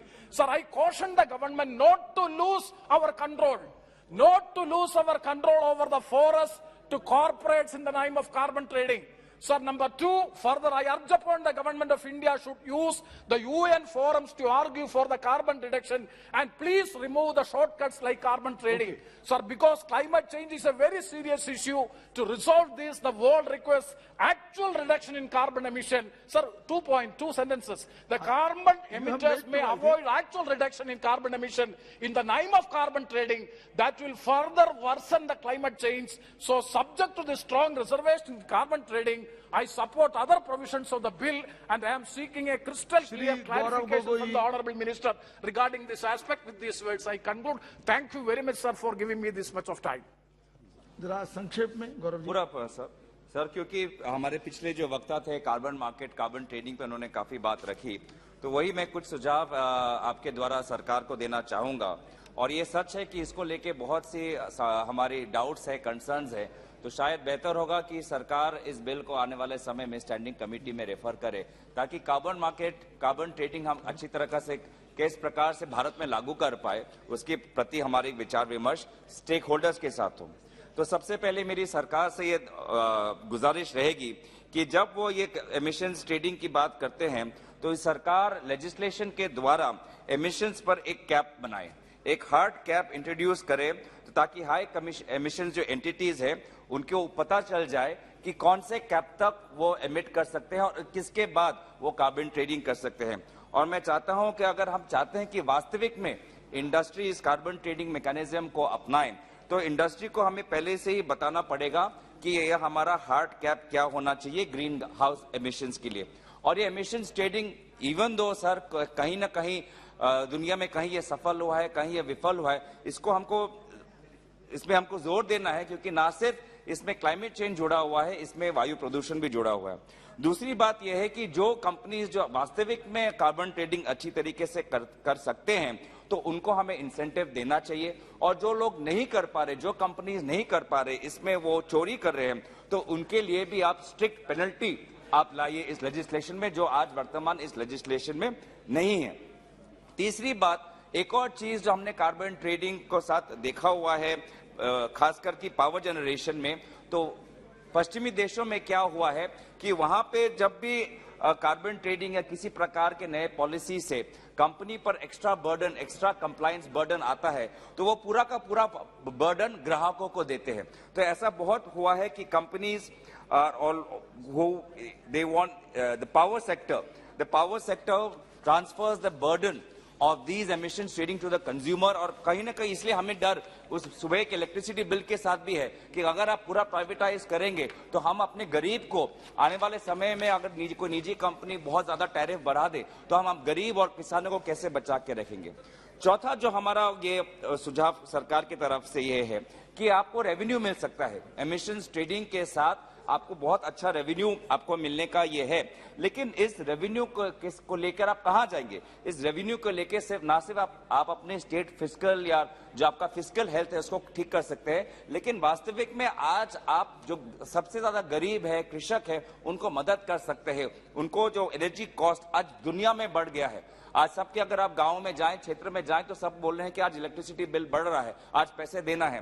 तो इसलिए जो भी आपको revenue मिले उससे जाके गांव में, छोटे छोटे कस्बों में, शहरों में लोगों को उसको सहायता मिले, वो आप देखिए। और तीसरी जो हमारी जो चीजें हैं, हाँ 5, 6 और 7 3 और बस बोलनी है, तो वो वहां से 3 आ गया।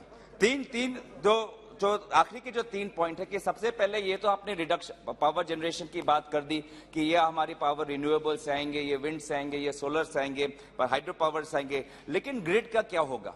क्या आज हमने उस प्रकार के ग्रिड बनाए हैं जो हाइब्रिड मॉडल में चल पाए, जो ग्रिड थोड़ा हाइड्रो पावर से चला ले, जो ग्रिड थर्मल से चलाए, जो ग्रिड विंड से चलाए, सोलर से चलाए? इस प्रकार के ग्रिड्स पर क्या हमने रिसर्च किया है? क्या हमने इन्वेस्ट किया है? कहीं आपने पायलट किया है? क्योंकि अगर हम सिर्फ प्रोडक्शन करें और ट्रांसमिशन और डिस्ट्रीब्यूशन में ध्यान न दें तो ये सिर्फ आपका प्रोडक्शन में रह जाएगा। अगर आप तीसरा, आज हम समुद्र से घिरे हुए हैं, इंडियन ओशन हमारे दक्षिण में है, तो आज एक टाइडल एनर्जी को लेकर भी आज बहुत से it's a huge form of renewable energy कि जो वेव्स के नीचे जो टाइड्स है उसके साथ टाइडल एनर्जी में आज ऐसे कुछ छोटे छोटे देश है जो टाइडल एनर्जी में सबसे आगे हो गए हैं। आज स्कॉटलैंड जैसा एक छोटा देश टाइडल एनर्जी में बहुत आगे हो गया। हम कब आगे होंगे ये हम जानना चाहते हैं। इसलिए हमारी गुजारिश है कि आप रिसर्च एंड डेवलपमेंट में जोर दें, नई एनर्जी, नए स्टार्टअप्स पे जोर दें। ये ना सिर्फ जिम्मेदारी आपकी केंद्र सरकार और राज्य सरकारों की बनती है, पर निजी हमारे जो कंपनियां हैं, जो हमारे स्टार्टअप्स है, उनको भी हम तंदुरुस्त कर सकते हैं। और लास्ट में मैं बोलना चाहूंगा कि आपने अमोनिया की बात की है, आप कहीं ना कहीं ग्रीन मेथनॉल की भी आप बात करिए, क्योंकि बहुत से मेथनॉल की जो अभी हमारी बातचीत हो रही है देश में, पूरा बायोमास बेस्ड मेथनॉल है, जो वो भी बहुत कार्बन एमिटिंग है। जो बायोमास बेस्ड मेथनॉल की हम जनरेशन की बात कर रहे हैं वो भी बहुत हाई एमिटिंग है। तो इसलिए ग्रीन मेथनॉल जो इलेक्ट्रॉनिक से आए उस पे भी आप जोर दीजिए। और लास्ट में ये बोलना चाहूंगा कि जो भी हमने रिन्यूएबल प्रोजेक्ट्स देखे हैं वो अच्छा लगता है कि वो तमिलनाडु में है, अच्छा लगता है कि आपके स्टेट राजस्थान में है, लेकिन हमको भी चाहिए कि उत्तर पूर्वांचल में जहां पे सोलर इंटेंसिटी है, आप वहां पे सोलर एक ऐसा टेक्नोलॉजी करें ताकि उत्तर पूर्वांचल में भी हम रिन्यूएबल एनर्जी कर पाए। हाइड्रो पावर के साथ हमने किया है, लेकिन हाइड्रो पावर हमेशा हमारे एनवायरमेंट और बायोडाइवर्सिटी के साथ हम बहुत कंसर्न है। तो मैं चाहूंगा कि रिन्यूएबल एनर्जी और मेथनॉल बायोमास पे आप लोग अच्छी तरीके से रिसर्च करके उत्तर पूर्वांचल में भी ग्रीन इंडिया में भाग लेने का एक मौका हमें दें। धन्यवाद। श्रीकांत सिंधे जी, डॉक्टर श्रीकांत सिंधे नहीं है तो मंत्री जी उनको बुला दीजिए। Manoj Rajauriya 2 minute. Doctor Manoj Rajauriya 2 minute, 2 minute केवल, ओनली 2 मिनट। 2 मिनट जी। धन्यवाद माननीय सभापति महोदय जी।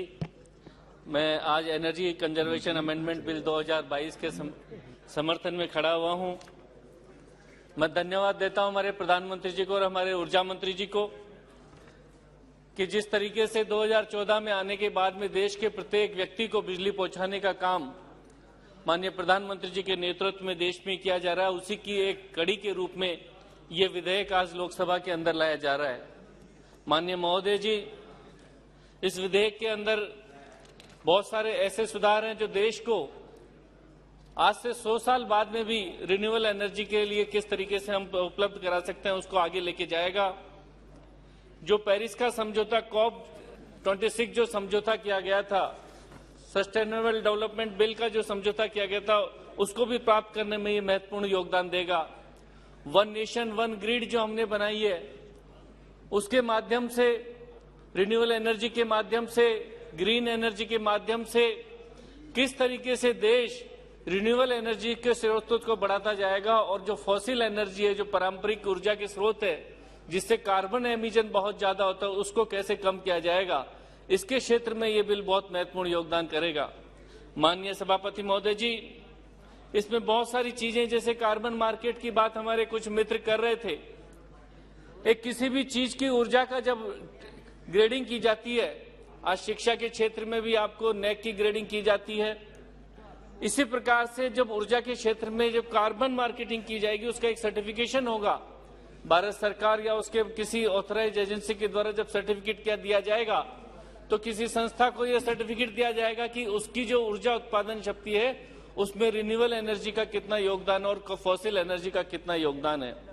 सभापति महोदय जी, मुझे लगता है कि इस बिल के माध्यम से भारत ने सिर्फ राज्यों के साथ में अच्छा समन्वय करके और राज्यों को शक्ति दी गई है कि वो भी अपनी आवश्यकता के अनुसार रिन्यूएबल एनर्जी का अधिक से अधिक उपयोग करे।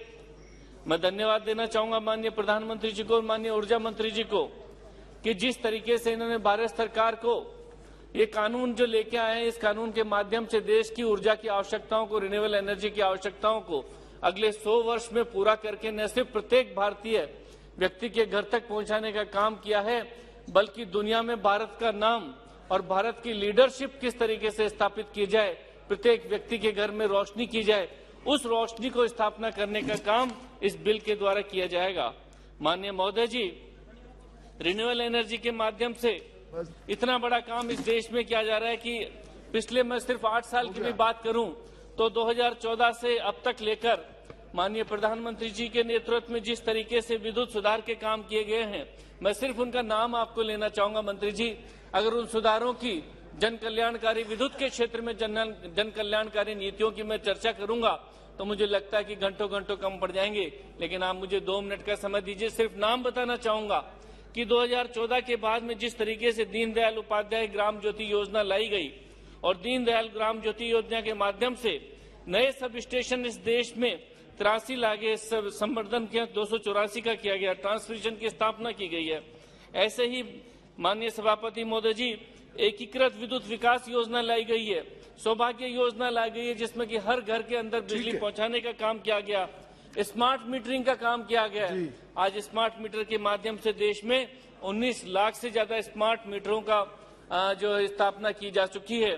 ऐसा ही नहीं, जल के माध्यम से, विद्युत के माध्यम से, सोलर एनर्जी के माध्यम से और अनेकों हाइड्रोजन एनर्जी के माध्यम से अनेकों ऊर्जा के जो नए स्रोत हैं, उन स्रोतों के माध्यम से देश के अंदर ऊर्जा का उत्पादन कैसे हो, उस ऊर्जा का कमर्शियल उत्पाद हो, रेजिडेंशियल उत्पाद हो, कृषि क्षेत्र में हो, और न सिर्फ भारत की उपयोगिता को, आवश्यकता को पूरा करे, बल्कि विदेशों में निर्यात भी कैसे किया जा सकता है। और ऊर्जा के माध्यम से महोदय जी, मैं ये विश्वास करता हूँ कि प्रधानमंत्री जी के नेतृत्व में भारत विश्व शक्ति बनने को और विश्व गुरु बनने की ओर आगे बढ़ेगा। 2 मिनट में बात पूरी कीजिएगा।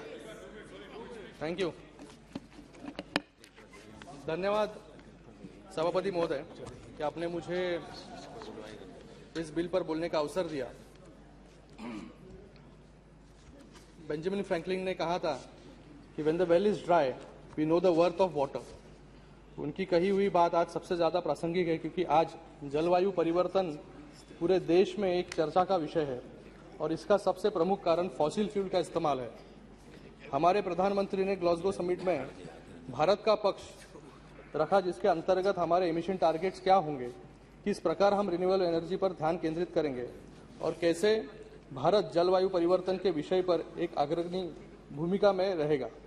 हमारी प्राथमिकता अब यह होनी चाहिए कि किस प्रकार इस लक्ष्य को निर्धारित समय सीमा में प्राप्त किया जाए और हमारा वर्तमान और भविष्य सुरक्षित किया जाए। आज इस सदन में हम एनर्जी कंजर्वेशन अमेंडमेंट बिल पर चर्चा कर रहे हैं, जो सबसे पहले 2001 में लाया गया था और 2010 में अमेंड हुआ था। आज 12 वर्ष बाद इस कानून का संशोधन किया जा रहा है। देश में ऊर्जा का संरक्षण करना बहुत ही जरूरी हो गया है। ऊर्जा का संरक्षण वर्तमान में करने से भविष्य में आने वाली पीढ़ियों के लिए कई प्रकार की समस्याएं कम हो जाएगी। यदि वर्तमान में ऊर्जा संरक्षण नहीं किया गया तो भविष्य में आने वाली पीढ़ियों को काफी समस्या का सामना करना पड़ेगा। ऊर्जा या एनर्जी की अगर बात करें तो इसका उल्लेख हमारे शास्त्रों में भी है, ऋग्वेद, यजुर्वेद, अथर्ववेद। हमारे शास्त्रों में भी ऊर्जा का वर्णन है और ऊर्जा हमारे देश में हर एक्टिविटी का स्रोत है, जो चाहे वो अर्थव्यवस्था से संबंधित हो या आम आदमी के जीवन से। इसलिए आज ये बिल और भी महत्वपूर्ण है क्योंकि हमारा भविष्य तय करेगा और सस्टेनेबल डेवलपमेंट की जो बात है उसके गोल्स को भी हम अचीव कर सकेंगे। क्लाइमेट चेंज का जो मुद्दा है उसमें बाढ़ और सूखा जैसे प्राकृतिक आपदा और भीषण होते जा रहे हैं। उसमें 90,000 करोड़ से भी ज्यादा नुकसान होता है और यह हर साल की कहानी है जिसमें कितने लोग, जिसमें किसान, महिलाएं, बच्चे और बुजुर्ग व्यक्ति एक नकारात्मक ढंग से प्रभावित होते हैं। आज सदन में चर्चा और संवाद हो रहा है और मुझे भरोसा है कि सरकार एक सकारात्मक एक्शन प्लान की संरक्षा करेगी क्योंकि यह विषय राजनीतिक नहीं बल्कि राष्ट्रीय हित और हमारे विकास से संबंधित है। इस विधेयक के माध्यम से सरकार बहुत सारे सकारात्मक बदलाव ला रही है क्योंकि एनर्जी कंजर्वेशन एक डायनामिक और इवॉल्विंग सब्जेक्ट है और टेक्नोलॉजी के साथ हम क्लीन एनर्जी की तरफ भी बढ़ रहे हैं। कुछ सुझाव है। क्लॉज 3 के माध्यम से इस विधेयक में सरकार ने ब्यूरो ऑफ एनर्जी एफिशिएंसी की सदस्यों की संख्या 26 से बढ़ाकर 37 कर दी है और इस कमेटी में मेजर कंपोजिशन ब्यूरोक्रेट्स का है, लेकिन एनवायरमेंटलिस्ट का कोई रिप्रेजेंटेशन इसमें नहीं है। हमारे कई ऐसे साथी हैं इस संसद में जो एनवायरमेंट के लिए अच्छा काम भी कर रहे हैं। मेरा सुझाव है कि इस कमेटी में सब्जेक्ट स्पेशलिस्ट की ज्यादा रिक्वायरमेंट है और मंत्री जी से निवेदन करूंगा कि इसमें ऐसे लोगों की भी इसमें लोगों को डालें। इसके अतिरिक्त इस विधेयक में अर्बन लोकल बॉडीज और पंचायत का भी कोई प्रतिनिधित्व नहीं है और ऐसे इंस्टीट्यूशंस का दायित्व है सबसे मैक्रो लेवल पर एनर्जी कंजर्वेशन करना। तो मैं निवेदन करूंगा कि इसमें यूएलबी और पंचायत को भी भागीदार बनाया जाए। मेरा पहला सुझाव और एक सुझाव है कि रिन्यूएबल एनर्जी के अंतर्गत सबसे ज्यादा शेयर सोलर एनर्जी का है, लेकिन वर्तमान में सोलर एनर्जी का प्रयोग सिर्फ इंडस्ट्रियल या कमर्शियल एंटाइटीज द्वारा किया जा रहा है और रेजिडेंशियल सेक्टर में अभी भी यह स्कीम पॉपुलर नहीं है।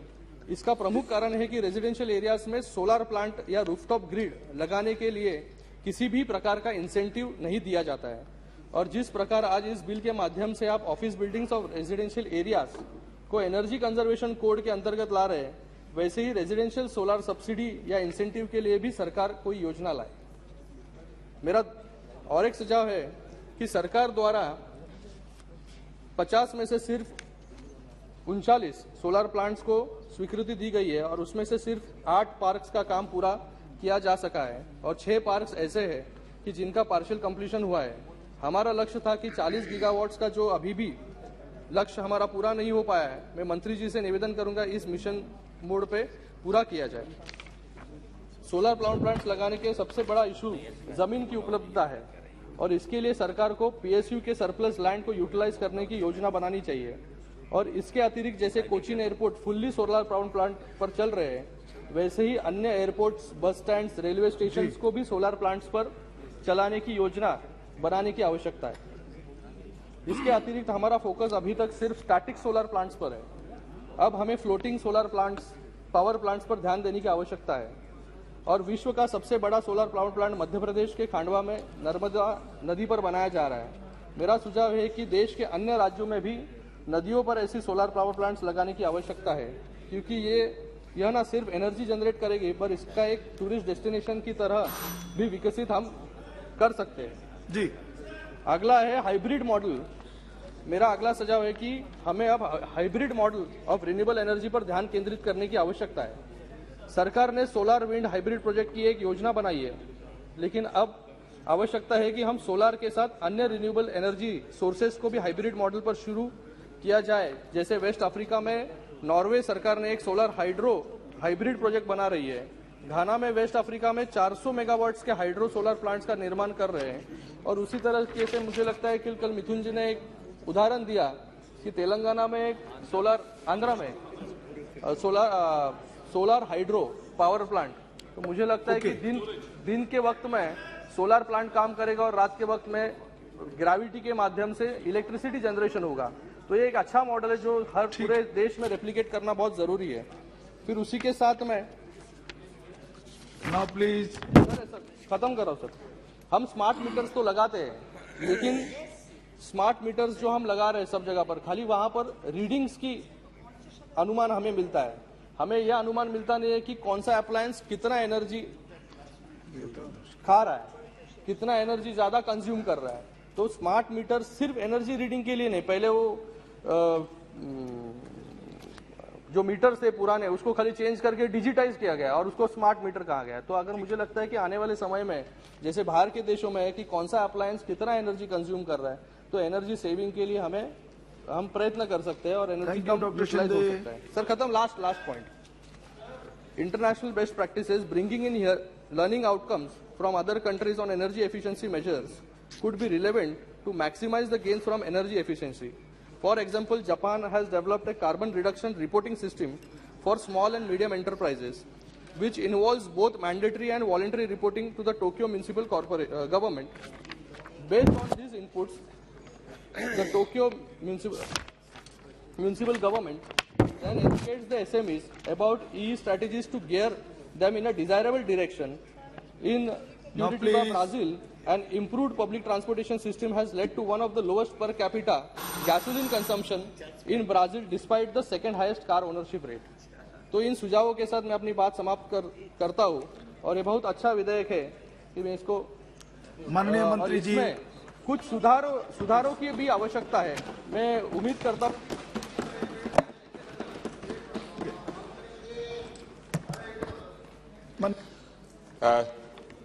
Thank you, Mr. Speaker, sir. I want to first thank all the honourable members who spoke.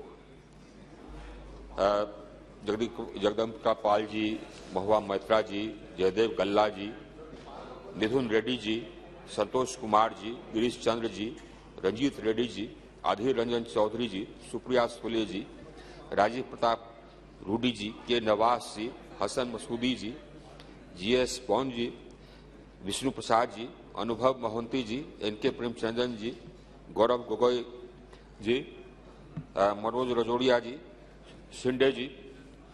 The debate was positive and most of the speakers have supported this bill.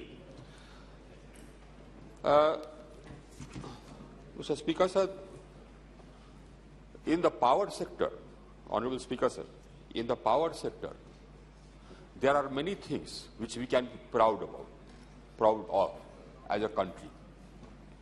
इस sector में जो हमने किया है उस पर हमें गर्व होने का अधिकार है दुनिया भर में. When we connected every village in just about 987 days, the Prime Minister had given us a target of 1,000 days. At that time, the International Energy Agency came out with a tweet saying that this was the best news of the energy sector in 2018. When we connected 28.6 million homes, now it's 28.8 million homes, when we connected every home, हर घर को हम लोगों ने connect किया.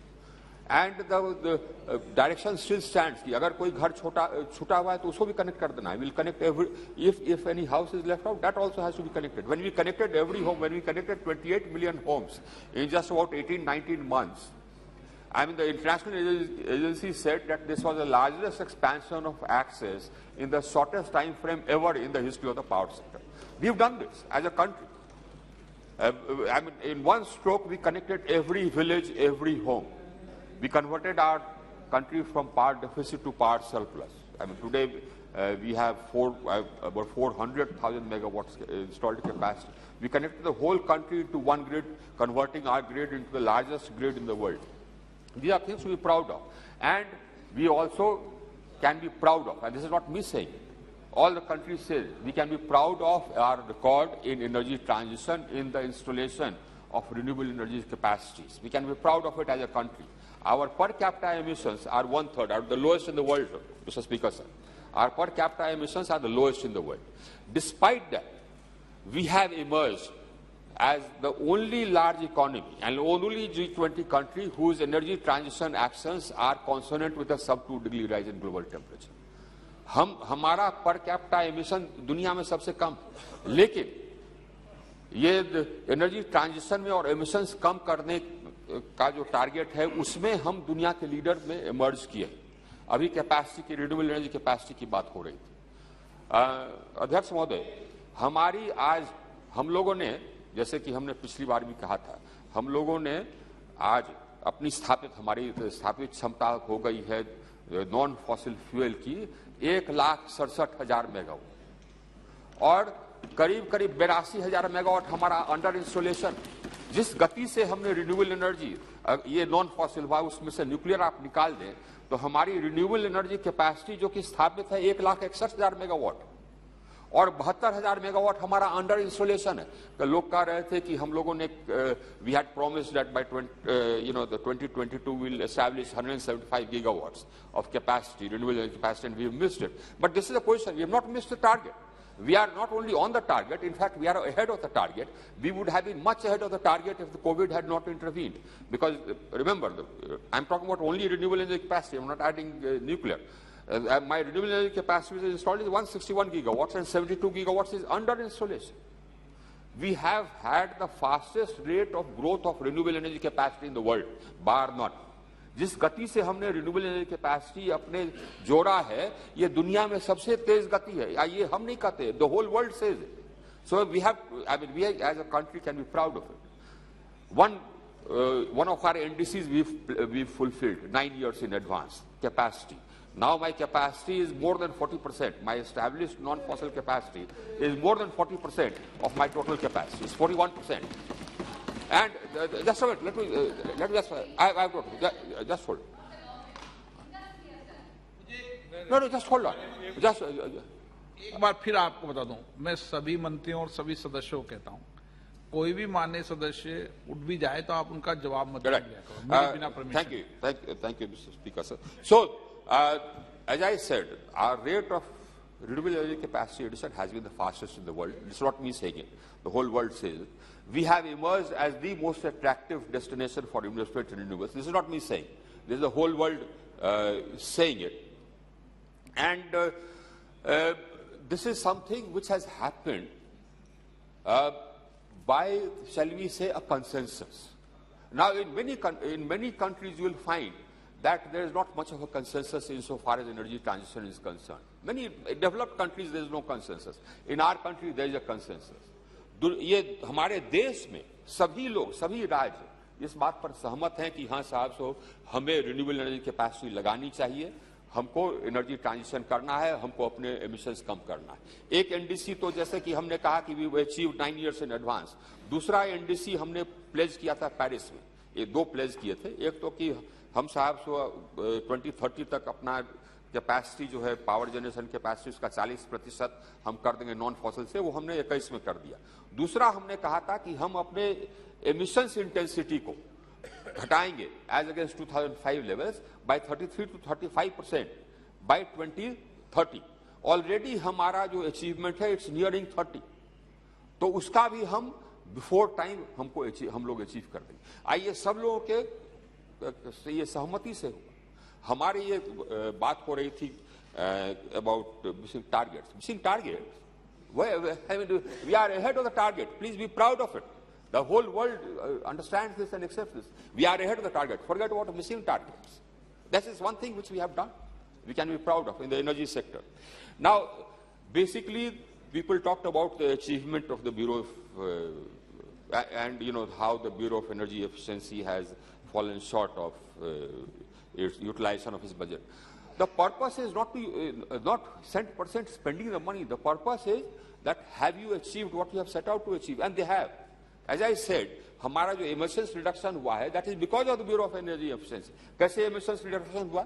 हम लोगों ने industry में अपना CO2 का emissions, ये परफॉर्म अचीव ट्रेड हमारा स्कीम, उसके अंतर्गत हमने emissions reduction, यानी Bureau of Energy Efficiency ने emissions reduction अचीव किया of 106 million tons of CO2 per annum. हर साल उतना हम लोगों ने जो स्टेप्स किया है उसका एफिशिएंसी जो बढ़ा है, बहुत सारे सेक्टर्स में उसके जो ये एनर्जी यूटिलाइजेशन का जो एफिशिएंसी है वो 20% से लेकर के 24% तक बढ़ा है। और इसी कारण हमारे बहुत सारे इंडस्ट्रीज कॉम्पिटिटिव हो गए दुनिया में। जितने मेजर इंडस्ट्रीज है they become competitive because of the increase efficiency, और जो इन्होंने टारगेट सेट किया उसे कारण हुआ। ये सिर्फ इंडस्ट्री में 106 million ton of CO2 emissions reduction per annum, हम पूरा ये आपको बता ही देते हैं कि कैसे कैसे इनका ये अचीवमेंट रहा। इनका जो स्टैंडर्ड्स एंड लेबलिंग प्रोग्राम है उसमें CO2 emissions reduction 51 million ton per annum रहा। जो उजाला स्कीम है, जो हमारा ये LED स्कीम है, इसके अंतर्गत हम लोगों ने एनर्जी सेविंग अचीव की 129 billion units, 129 billion units energy saving की। हमारा टोटल कंजम्पशन आज है 1400 बिलियन यूनिट। जो हमारा उजाला स्कीम है, इसके अंतर्गत CO2 एमिशंस का रिडक्शन हमने 105 मिलियन टन पर एनम किया। इसी कारण जो हमने जो टारगेट दिया था कि बाय 2030 हम अपना एमिशंस रिडक्शन कर देंगे बाय 33-35%, इसी कारण तो हम अचीव कर रहे हैं। और जो हमने अपना एम्बिशन बढ़ा दिया, क्योंकि हम जो पहले टारगेट हमने अपने आप के लिए दिया था पेरिस में 2015 में, वो हम अचीव कर लिए। और तो हमने ग्लासगो में अपना टारगेट 2030 का बढ़ा दिया और हमने कहा कि 2030 तक हमारा जो ये कैपेसिटी है renewable energy non fossil fuel capacity, उसको हम 50% ले जाएंगे, 40% से 50%। और जो एमिशंस रिडक्शन है उसको हम 33% से बढ़ा करके 45% कर देंगे। क्यों कर रहे हैं? We are the only country which has increased, our target by this much. No other major economy has done that. We have done it because we not only achieved our target, but but honourable members, we achieved our target before time. So the honourable member who said that we don't achieve our target, they are not aware of the facts. We achieved our target before time. That's why we enhanced our targets for 2030, and we shall achieve those. Don't worry. As I said now. One question, of course, was that we have reduced the pledge which was made by the Honourable Prime Minister in Glasgow. The Honourable Prime Minister had made a pledge that by 2030 we shall install 500 gigawatts of non-fossil fuel capacity. We stand by that. But as far as NDCs are concerned, the language of NDC is different. जो NDC एक हमने जैसे कि कहा था कि by 2022 हम renewable energy capacity 1,75,000 megawatt करेंगे, तो ये वो हमारा प्लेस था, लेकिन वो एनडीसी नहीं थी। एनडीसी जो लीगल डॉक्यूमेंट होता है वो एब्सोल्यूट टर्म्स में नहीं होता है, वो परसेंटेज टर्म्स में होता है। तो परसेंटेज टर्म्स में हमने कहा था कि हमारी जो पावर जनरेशन कैपेसिटी होगी वो 40% हम ये रिन्यूएबल एनर्जी से करेंगे, बाय नॉन फॉसिल फ्यूल से करेंगे। इसमें रिन्यूएबल नॉन रिन्यूएबल नहीं होता है अध्यक्ष महोदय, उसमें फॉसिल नॉन फॉसिल होता है। नॉन फॉसिल से एमिशन नहीं होता है, फॉसिल से एमिशन होता है, तो फॉसिल नॉन फॉसिल होता है। तो रिन्यूएबल एनर्जी उसमें नहीं आती है, नॉन फॉसिल होता है, जिसमें कि रिन्यूएबल प्लस न्यूक्लियर रहता है। तो हमने कहा था कि नॉन फॉसिल से हमारा कैपेसिटी होगा बाय 40% बाय 2030, जो कि हम 21 नवंबर में अचीव कर लिए। अब उसी को बढ़ा करके हमने 40% को 50% कर दिया। इसमें एब्सोल्यूट टर्म्स में 500 गीगावाट या 450 गीगावाट की बात नहीं कही जाती। तो what you read in the newspapers was actually our the pledge being translated into action in terms of the United Nations framework on climate change. That is the language which is followed.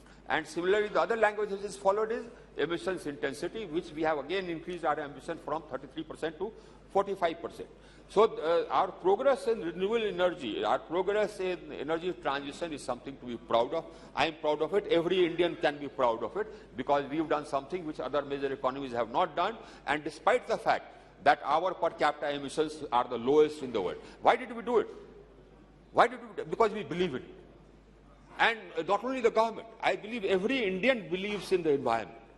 We are the only society which, worships nature, which worships trees, which worships water. We are the only society which worships the sun, the giver of energy. So therefore, we believe in it. We believe in, the energy the conservation. We believe in the environment, and that's why we are doing this. Now, the set of amendments which we have brought before you, this will take that forward. This will take that forward.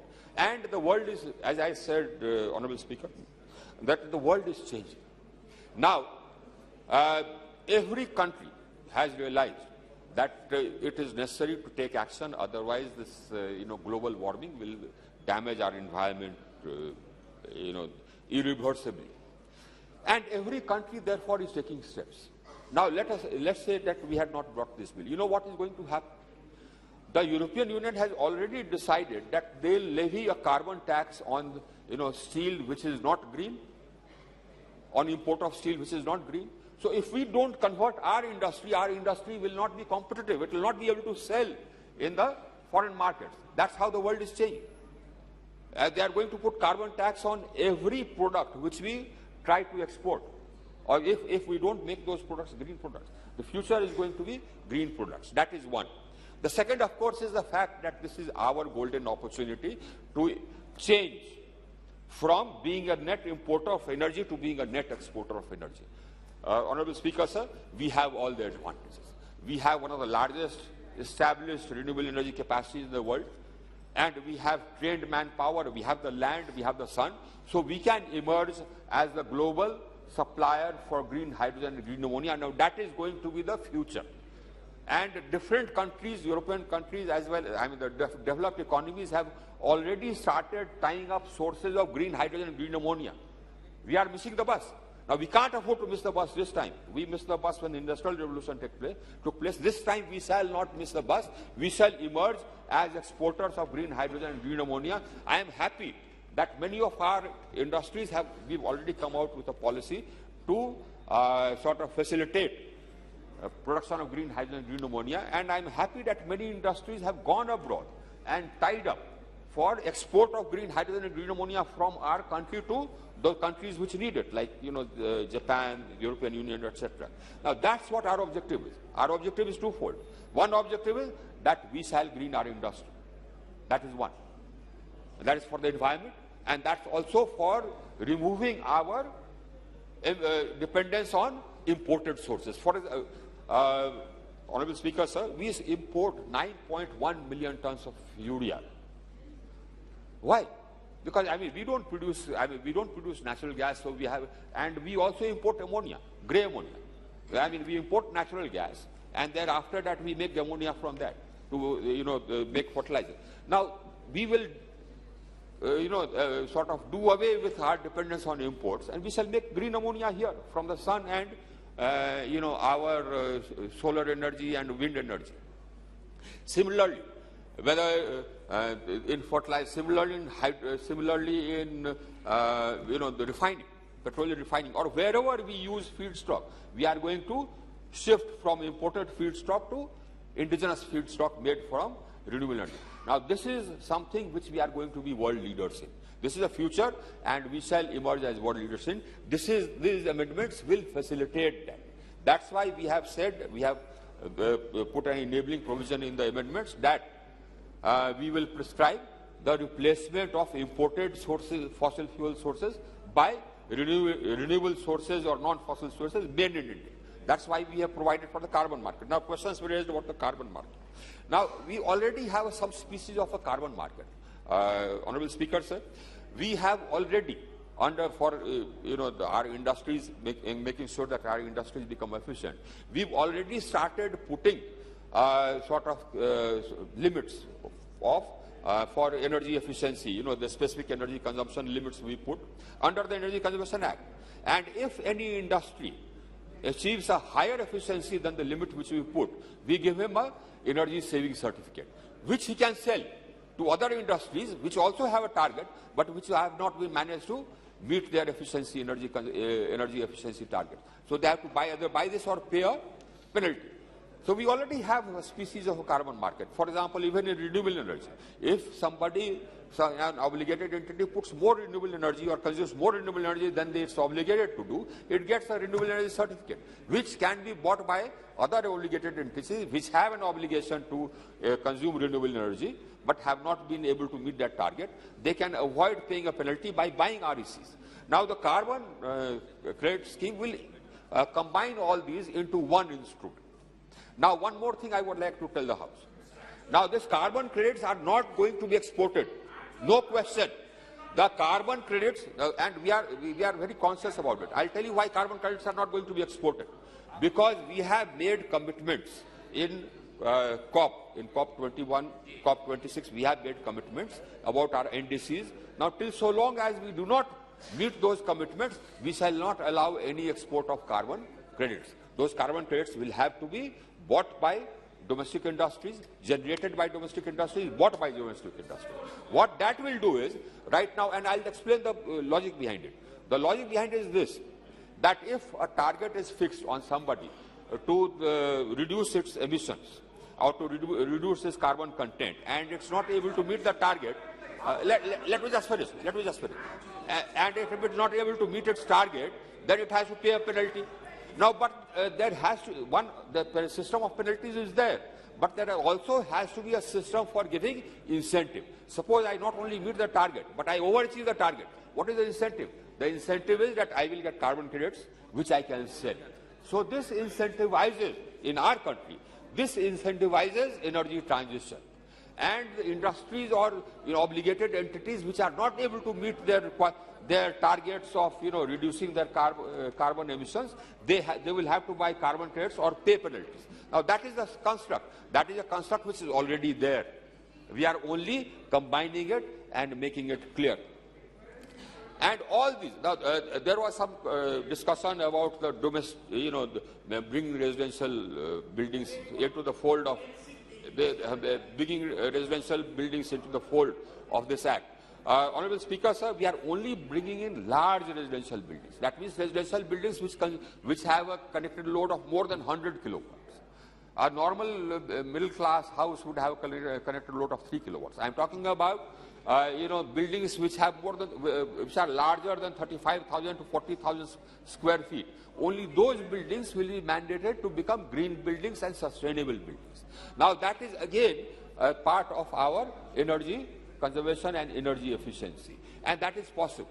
Now what we do is we lay down the codes. We say that, okay, if you construct a large building, these are the rules which you will have to follow. This is what we will have to do. Now those codes are made a part of the building code of the state.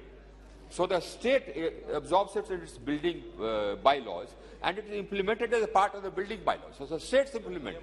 All the implementation is done by the states, by the designated agency of the states.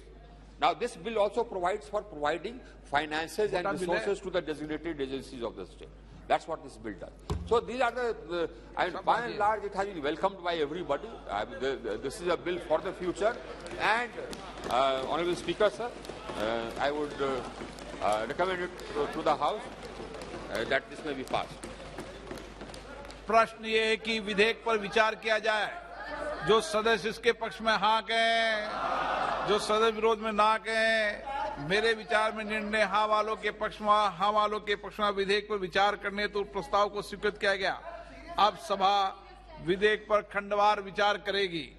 Shri N.K. Premachandran जी, संसद संख्या 11। Yes, sir. Sir, my amendment to clause 2 of the bill, I would like to know from the Honorable Minister, I fully heard your reply and response, that it is mandatory on the part of industry and all establishments to abide by the carbon emission.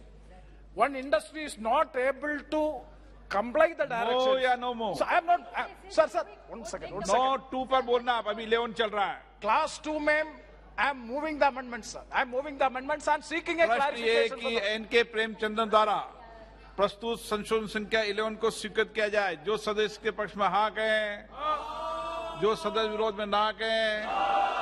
मेरे विचार में निर्णय ना वालों के पक्ष में, ना वालों के पक्ष में संशोधन स्वीकृत हुआ। श्री N.K. प्रेमचंदन जी, संशोधन संख्या 12। Sir, संसद संख्या 12. Yes, I am moving, sir. I am moving. प्रश्न है कि N.K. प्रेमचंद द्वारा प्रस्तुत संशोधन संख्या 12 को स्वीकृत किया जाए। जो सदस्य इसके पक्ष में हाँ कहें, जो सदस्य विरोध में ना कहें। मेरे विचार में निर्णय ना वालों के पक्ष में, ना वालों के पक्ष में संशोधन स्वीकृत हुआ। श्री सोगत राय जी, संशोधन संख्या 22। माननीय सदस्य खड़े होकर बोला करो, बैठ कर मत बोला करो। सर, नॉट मूविंग, ये ठीक बोला आपने। आजकल आप थोड़ा अप्रोप्रिएट इंस्ट्रक्शन दे रहे हैं, ठीक है। प्रश्न है कि खंड 2 विधेयक का अंग बने। जो सदस्य इसके पक्ष में हाँ कहें, जो सदस्य विरोध में ना कहें। मेरे विचार में निर्णय हाँ वालों के पक्ष में, हाँ वालों के पक्ष में खंड 2 विधेयक का अंग बना। श्री A.M. आरिफ, संशोधन संख्या 1 और 2। Not moving. Moving. Not moving. Okay. Shri M.K. Raghavan, संशोधन संख्या 3। श्री K. सुरेश, संशोधन संख्या 13-14। श्री N.K. प्रेमचंद्र, संशोधन संख्या 15। Not moving, sir. Shri Beni Banan संशोधन संख्या 23 मूविंग।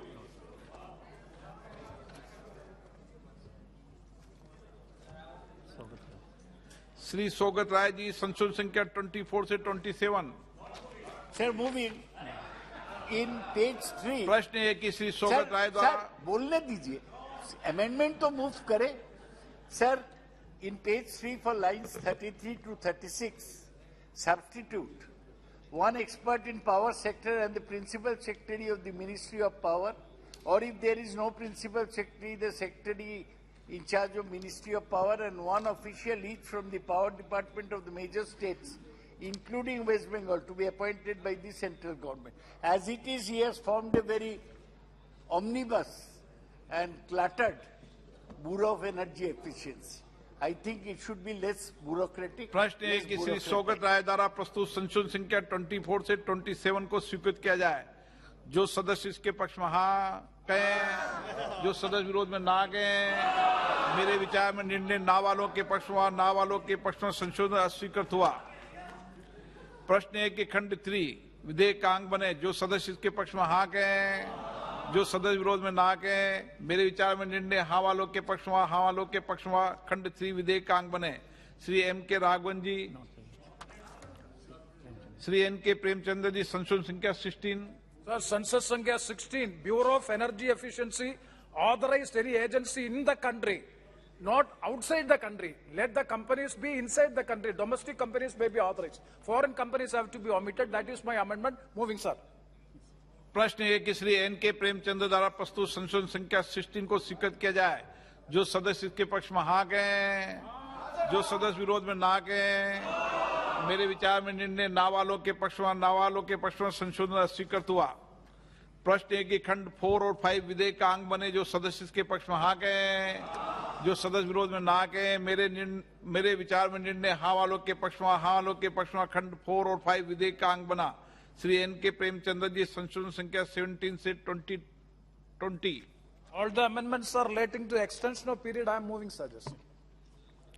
प्रश्न ये कि एन के प्रेमचंद्र द्वारा प्रस्तुत संशोधन संख्या 17 से 20 स्वीकृत किया जाए। जो सदस्य के पक्ष में हाँ गए, जो सदस्य विरोध में ना गए। मेरे विचार में निर्णय ना वालों के पक्ष में, ना वालों के पक्ष में संशोधन अस्वीकृत हुए। श्री सोगत राय जी संशोधन संख्या 28 और 29। Not moving, sir. प्रश्न है कि खंड 6 विधेयक का अंग बने। जो सदस्य इसके पक्ष में हाँ गए, जो सदस्य विरोध में ना गए। मेरे विचार में निर्णय हाँ वालों के पक्ष में, हाँ वालों के पक्ष में खंड 6 विधेयक का अंग बना। श्री एन के प्रेमचंद्र जी संशोधन संख्या 21। Sir, last amendment, that is any agency, let it be any competent agency. It's a positive amendment. Can very well accept it if the Honorable Minister decides. I am moving, sir. प्रश्न है कि Shri N के प्रेमचंद्र द्वारा संशोधन संख्या 21 को स्वीकृत किया जाए। जो सदस्य के पक्ष में हाँ गए, जो सदस्य विरोध में ना गए। मेरे विचार में निर्णय ना वालों के पक्ष में, ना वालों के पक्ष में संशोधन अस्वीकृत हुआ। प्रश्न है कि खंड 7 विधेयक का अंग बने। जो सदस्य के पक्ष में हाँ गए, जो सदस्य विरोध में ना गए। मेरे विचार में निर्णय हाँ वालों के पक्ष में, हाँ वालों के पक्ष में खंड 7 विधेयक का अंग बना। श्री एम के राघवन जी संशोधन संख्या 5। फिर माननीय सदस्य, एक बार माननीय सदस्य में व्यवस्था देता हूँ। ये वोट वॉइस वोट होते हैं, इसलिए हाथ खड़ा करने की तकलीफ मत करो। आप मुंह से भी बोल सकते हो।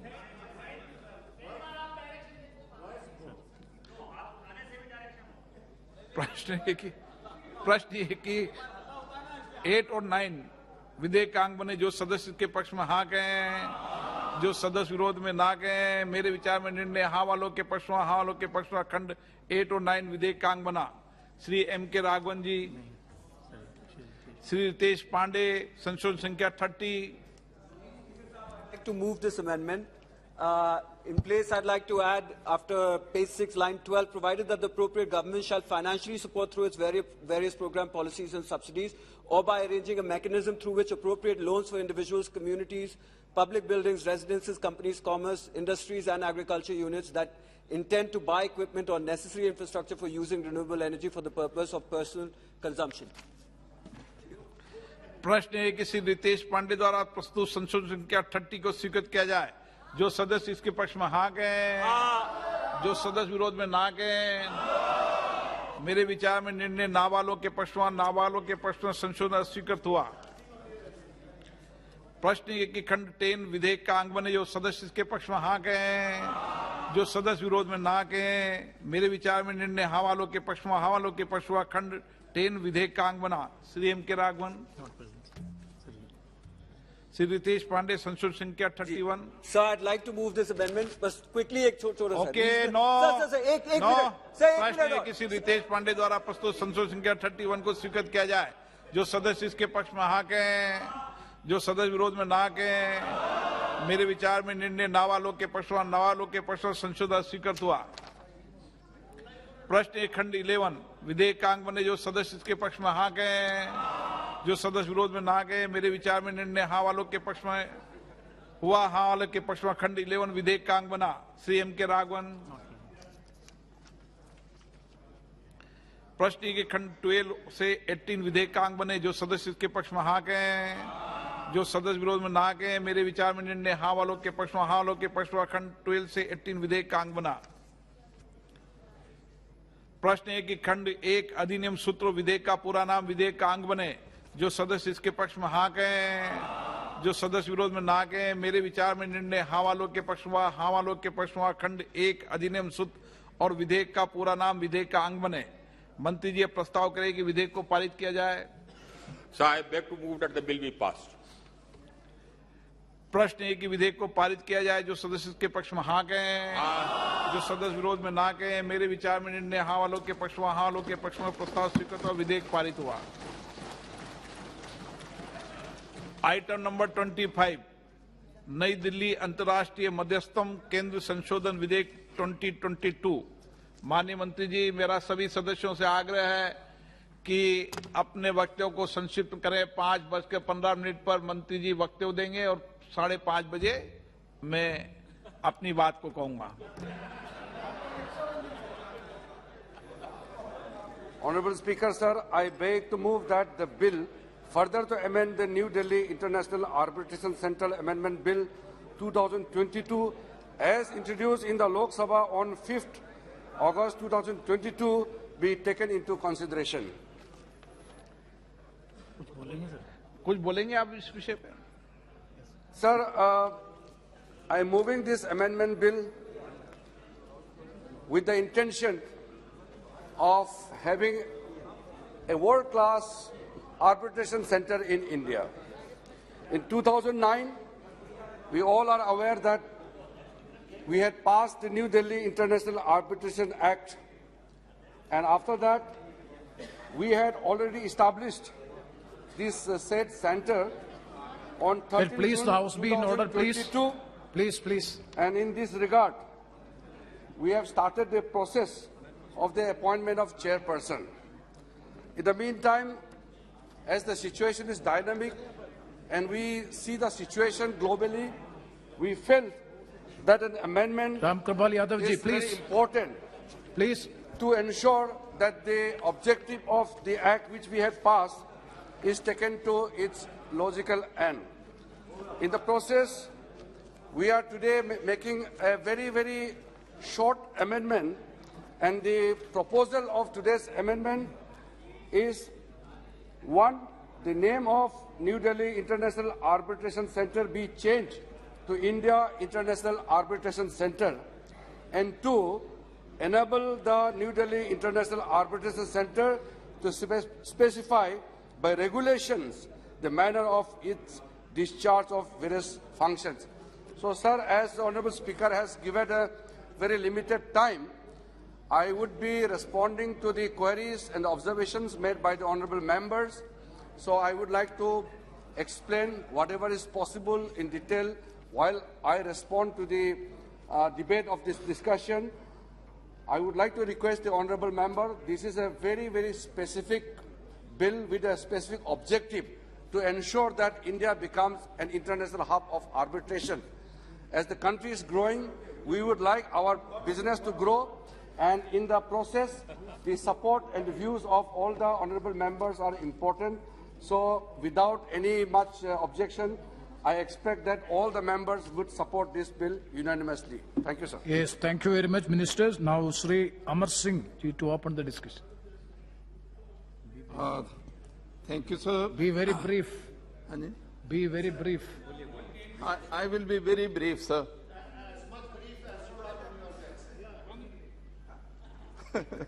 I will be very brief, sir. Very brief.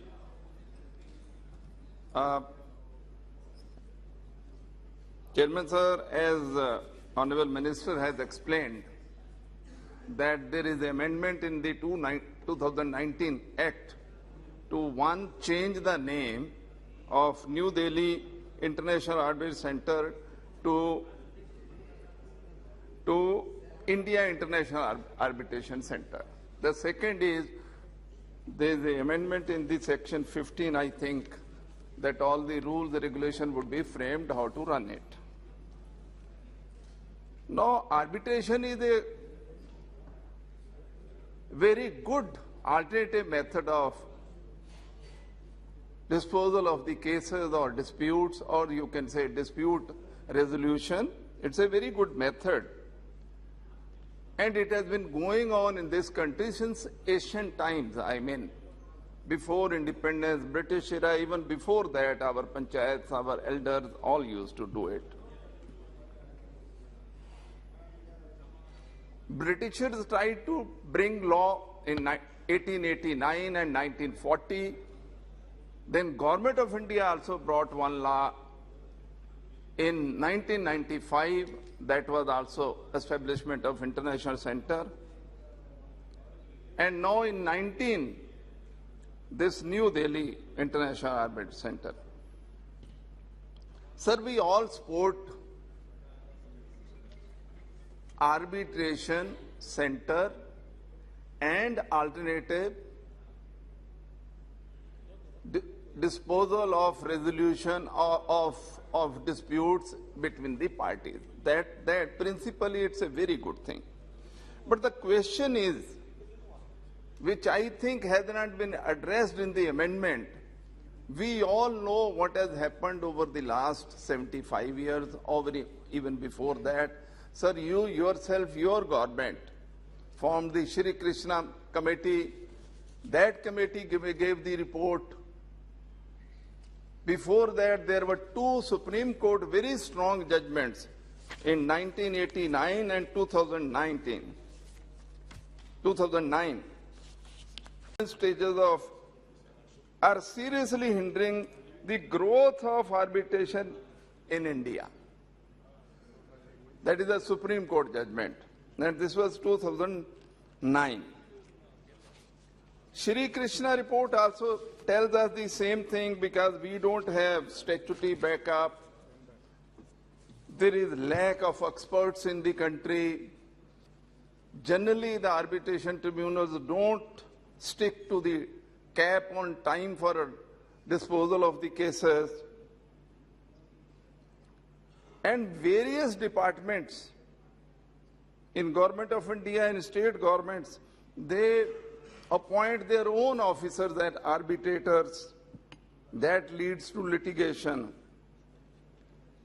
And contrary to the belief that arbitration perhaps is the end of the issue, unfortunately, because in India, because the law, the order is not mandatory, it's not binding, so people can still go for appeals. Appeal, and unfortunately in this country, we all know there are over 4 crore cases pending in various courts in the country. Sir, you are a law minister. You would be knowing much more than me. So we have to bring some end to the litigation and to the arbitration. We are supporting everything, but 2-3 suggestions which I want to make. At least some certain legal or civil disputes could have been only delegated to this India International Center. There should be some clause in the law that the order would be mandatory, or there would be 1 or 2 appeals to High Court or Supreme Court. The litigation can't go on, because there is no binding and you are keeping it still open. And 1995 International Center, there were 3 centers already working in the country, Bombay, Delhi, and there is another center. Not many results are coming. People are preferring Singapore center, international center. Why are they preferring? Because the orders are mandatory. And international experts are sitting on those tribunals. And the disposal is quite quick. Even Indian businessmen, Indian corporates, they are all going to Singapore for their disposal. But we are not touching those issues because of which people are going outside the country. People are going to Paris, people are going to London. Your intention is very good. But I don't find anything in the amendment which would lead to really solid results in the country. That is what my point is. Because we cannot, the name changing is good. India International Center would give some, New Delhi could have given a city-centric impression. That's good. But what happens to the orders? There is no finality of the order. There is no time limit. 60 days you have given in the act, but no order is passed in 60 days. What is the provision to finish it in 60 or 70 or whatever days? I mean, there are so many practical problems in the arbitration issue. Unless we take up all those issues, simply changing the names, I don't think, and especially in dispute resolution, it is the weaker section of the society. It is the people with the lesser money. I mean, not the big corporate, smaller MSME, all those people. These are the people who are the sufferers because they can't afford the. I mean, those lawyers which go to London and to Singapore. So please bring this law again. Thank you. And bring those amendments which are really needed to make this law effective. Thank you, sir. Thank you very much. Now, Ramesh Bidudi ji.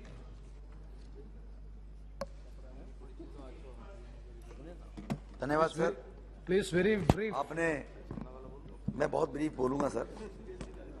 आपने मुझे एक ऐसी माननीय प्रधानमंत्री जी की दूरदर्शिता वाले step को जो हमारे कानून मंत्री जी के द्वारा रिज्यूमर उठाया गया है उसके समर्थन में मैं बोलने के लिए खड़ा हुआ हूं। अध्यक्ष जी, New Delhi international arbitration centre अब वो इंडिया इंटरनेशनल आर्बिट्रेशन सेंटर के नाम से जाना जाएगा। 1952 से सरकारें चल रही हैं, 60 साल तक। मैं अमरजीत जी को सुन रहा था बड़े ध्यान से। जुडिशरी जिस प्रकार से मजबूत होनी चाहिए थी वो मजबूत नहीं हुई। अगर जुडिशरी मजबूत होती तो हमारे देश के अंदर आज भी 2 करोड़ अदालतों में केस लंबित पड़े हुए हैं। और ये आर्बिट्रेशन के जो मामले होते हैं ये जुडिशरी के होते हैं और दूसरे उसके होते हैं सिविल के, जो क्रिमिनल वगैरह नहीं होते। इन केसों को लोगों को समाप्त करने के लिए 10-10, 15-15 साल तक अदालतों में धक्के खाना पड़ रहा है जी। आर्बिट्रेशन के माध्यम से ये केस सॉर्ट आउट हो जाए वो तो ठीक है, लेकिन आज ग्लोबलाइजेशन के तहत विश्व का केंद्र एक आज दुनिया बन रही है और इकोनॉमी के क्षेत्र में, अर्थ के क्षेत्र में, जैसे भी दोहराया भी था अमरजीत जी ने, हमारे बड़ी बड़ी कंपनियां हमारे भी कंट्री में और भी कंट्री उनको सिंगापुर जाना पड़ता है। उसके पीछे कारण क्या रहा कि वो इंफ्रास्ट्रक्चर जो जुडिशरी को देना चाहिए था वो नहीं मिल पाया। वो जो जगह मिलनी चाहिए थी वो लंबे समय तक नहीं दे पाई। और इसका नाम न्यू दिल्ली इंटरनेशनल आर्बिट्रेशन के नाम से लोग समझते होंगे ये दिल्ली के या राज्य के ही आर्बिट्रेशन के मामलों को निपटाने के लिए सक्षम होगा। एक साइकोलॉजी भी इंटरनेशनल लेवल के लोगों पर इसका फर्क पड़ता होगा सर। हमारे देश में लेजिस्लेशन, जुडिशरी और एग्जीक्यूशन ये 3 संस्थाओं के द्वारा लोकतंत्र की संचालना होती है। 1980 का अगर दशक याद करें तो वो काला अध्याय कहा जाएगा कि 1980 के दशक में जब अदालतों को अपने हाथ में काबू करने का प्रयास किया तब की प्रधानमंत्री जी ने, और जो मेरिट है, मेरिट से छोड़कर जूनियर अपने चहेते ऐसे लोगों को, अभी भी जो देश में शोर मचा था, रिवार्ड वापसी गैंग बहुत सक्रिय हुआ था, वो उन्हीं प्रकार की सरकारों के द्वारा ऑब्लाइज करे हुए लोगों को वो एहसान उतारने के लिए रिवार्ड वापस कर रहे थे। वो सब लोग, सारे के सारे लोग, ऐसे लोगों को जब ये उनकी जूनियर लोगों को सीनियर के ऊपर जज बनाने का मामला आया, तो जुडिशरी को 1993 में आदेश करना पड़ा, और उस आदेश के तहत ये जज भी अब हम ही अपॉइंट करेंगे, और लोकतांत्रिक पद्धति को 1980 में धक्का लगा। आज मैं झारखंड, छत्तीसगढ़, बिहार ऐसे राज्यों की अगर बात करूं, वहां पर जजों के पास उनके कानून जो जो मुकदमे लड़ रहे हैं, उन मुकदमों को निपटाने के लिए, चाहे हम बात करें उनकी जो उनका स्टाफ है, चाहे बात करें इंफ्रास्ट्रक्चर्स की, वो पूरे के पूरे नहीं। आज भी जजों के कई अदालतों में देखेंगे, राज्यों में जाकर एसी तक उनके दफ्तरों में नहीं है। इसके कारण से ये जो सिविल मैटर है और ये आर्बिट्रेशन के मामले माध्यम से निपटाए जाएं, और वो जल्द तरीके से निपटाए जाएं, इसलिए इसका नाम बदलकर जो रखा गया वो मैं बाद में आऊंगा सर। लेकिन आर्बिट्रेशन क्यों लाया गया, आर्बिट्रेटर की क्यों आवश्यकता पड़ी? क्योंकि हमारी जो अदालतें हैं वो अदालतें समय पर लोगों को उनको न्याय देने में सक्षम नहीं थी, और इससे एक मैसेज चला गया कि justice delayed is justice annoyed, कि जो जस्टिस डिलेड डिनाइड, कि जो जस्टिस डिले हो रहे हैं तो लोग ये समझ के बैठ जाते थे कि 10 साल 15 साल हो गए, और 15 साल के भी अगर मुझे न्याय मिला तो ना के बराबर ही हो गया वो न्याय। ऐसी स्थिति देश में लंबे समय तक ये बनी रही, और इसके जिम्मेवार कौन है ये भी पूरा देश जानता है। 66 वर्ष तक राज करने वाले लोग इसके जिम्मेवार है सर। जुडिशरी को किसी भी प्रकार से वो जो इंफ्रास्ट्रक्चर देने की बात हुई, तो आर्बिट्रेशन भी जब 1995-96 में बनाया गया, उससे पहले तो लगातार इतने लंबे समय तक 1940 का अंग्रेजों का बनाया आर्बिट्रेटर कानून चल रहा था देश के अंदर। नहीं सर, मुझे 5 मिनट बोलने दीजिए सर। 5 मिनट हो गया? नहीं सर, 5 मिनट में और मांग रहा हूँ आपसे सर। नहीं, तो मेरी और पार्टी के लोगों का टाइम मुझे दे दीजिए। ना, ये पार्टी का तो टाइम इसीलिए स्पीकर का जो मैं कह रहा था कि स्टेनोग्राफर, टाइपराइटर, इनकी व्यवस्था न होने के कारण से हम लोगों को जो वरीयता के आधार पर जिसका व्यक्ति को न्याय मिलना चाहिए उनके सिविल मैटरों के अंदर, वो नहीं मिल पा रहा था सर। इसीलिए इसका नाम बदलकर अब मैं असली पॉइंट पर आता हूं कि इसको इंडिया इंटरनेशनल नाम रखने का इसका लॉजिक क्या रहा होगा। ये मैंने जैसे दोहराना चाहता हूं, माननीय प्रधानमंत्री जी की दूरदर्शिता है कि वो इंफ्रास्ट्रक्चर इंटरनेशनल नाम से भारत में अगर बनेगा, भारत में जैसे इंडिया इंटरनेशनल कन्वेंशन सेंटर अब 24 सेक्टर द्वारका में माननीय प्रधानमंत्री जी ने बनाया, जहां भारत के 5 लाख लोगों को रोजगार मिलेगा, तो दुनिया की जो बड़ी बड़ी कंपनियां हैं जिनके डिस्प्यूट होते हैं वो सॉर्ट आउट कराने के लिए क्यों सिंगापुर जाए, क्यों लंदन जाए, और बाहर की कंपनी क्यों ना इंडिया में आए? सर मुझे 1 मिनट और दे दिया, वो क्यों ना इंडिया में आए? अगर वो लोग यहाँ पर इंफ्रास्ट्रक्चर डेवलप होगा, इंटरनेशनल का नाम पूरी दुनिया में जाएगा, तो ग्लोबलाइजेशन के तहत वो बड़ी कंपनियां अगर अपने आर्बिट्रेटर, क्योंकि 2 पक्षों में झगड़ा होता है, आर्बिट्रेशन के अंदर एक जज उसके अनुसार हो, एक अनुसार हो, एक तीसरे के अनुसार हो, ये व्यवस्था होती है, तीनों मिलकर उस समस्या को सुलझा ले। और अगर वो यहाँ पर आएंगे तो यहाँ हमारे यहाँ के लोगों को, चाहे होटल के मामले में हो, चाहे वो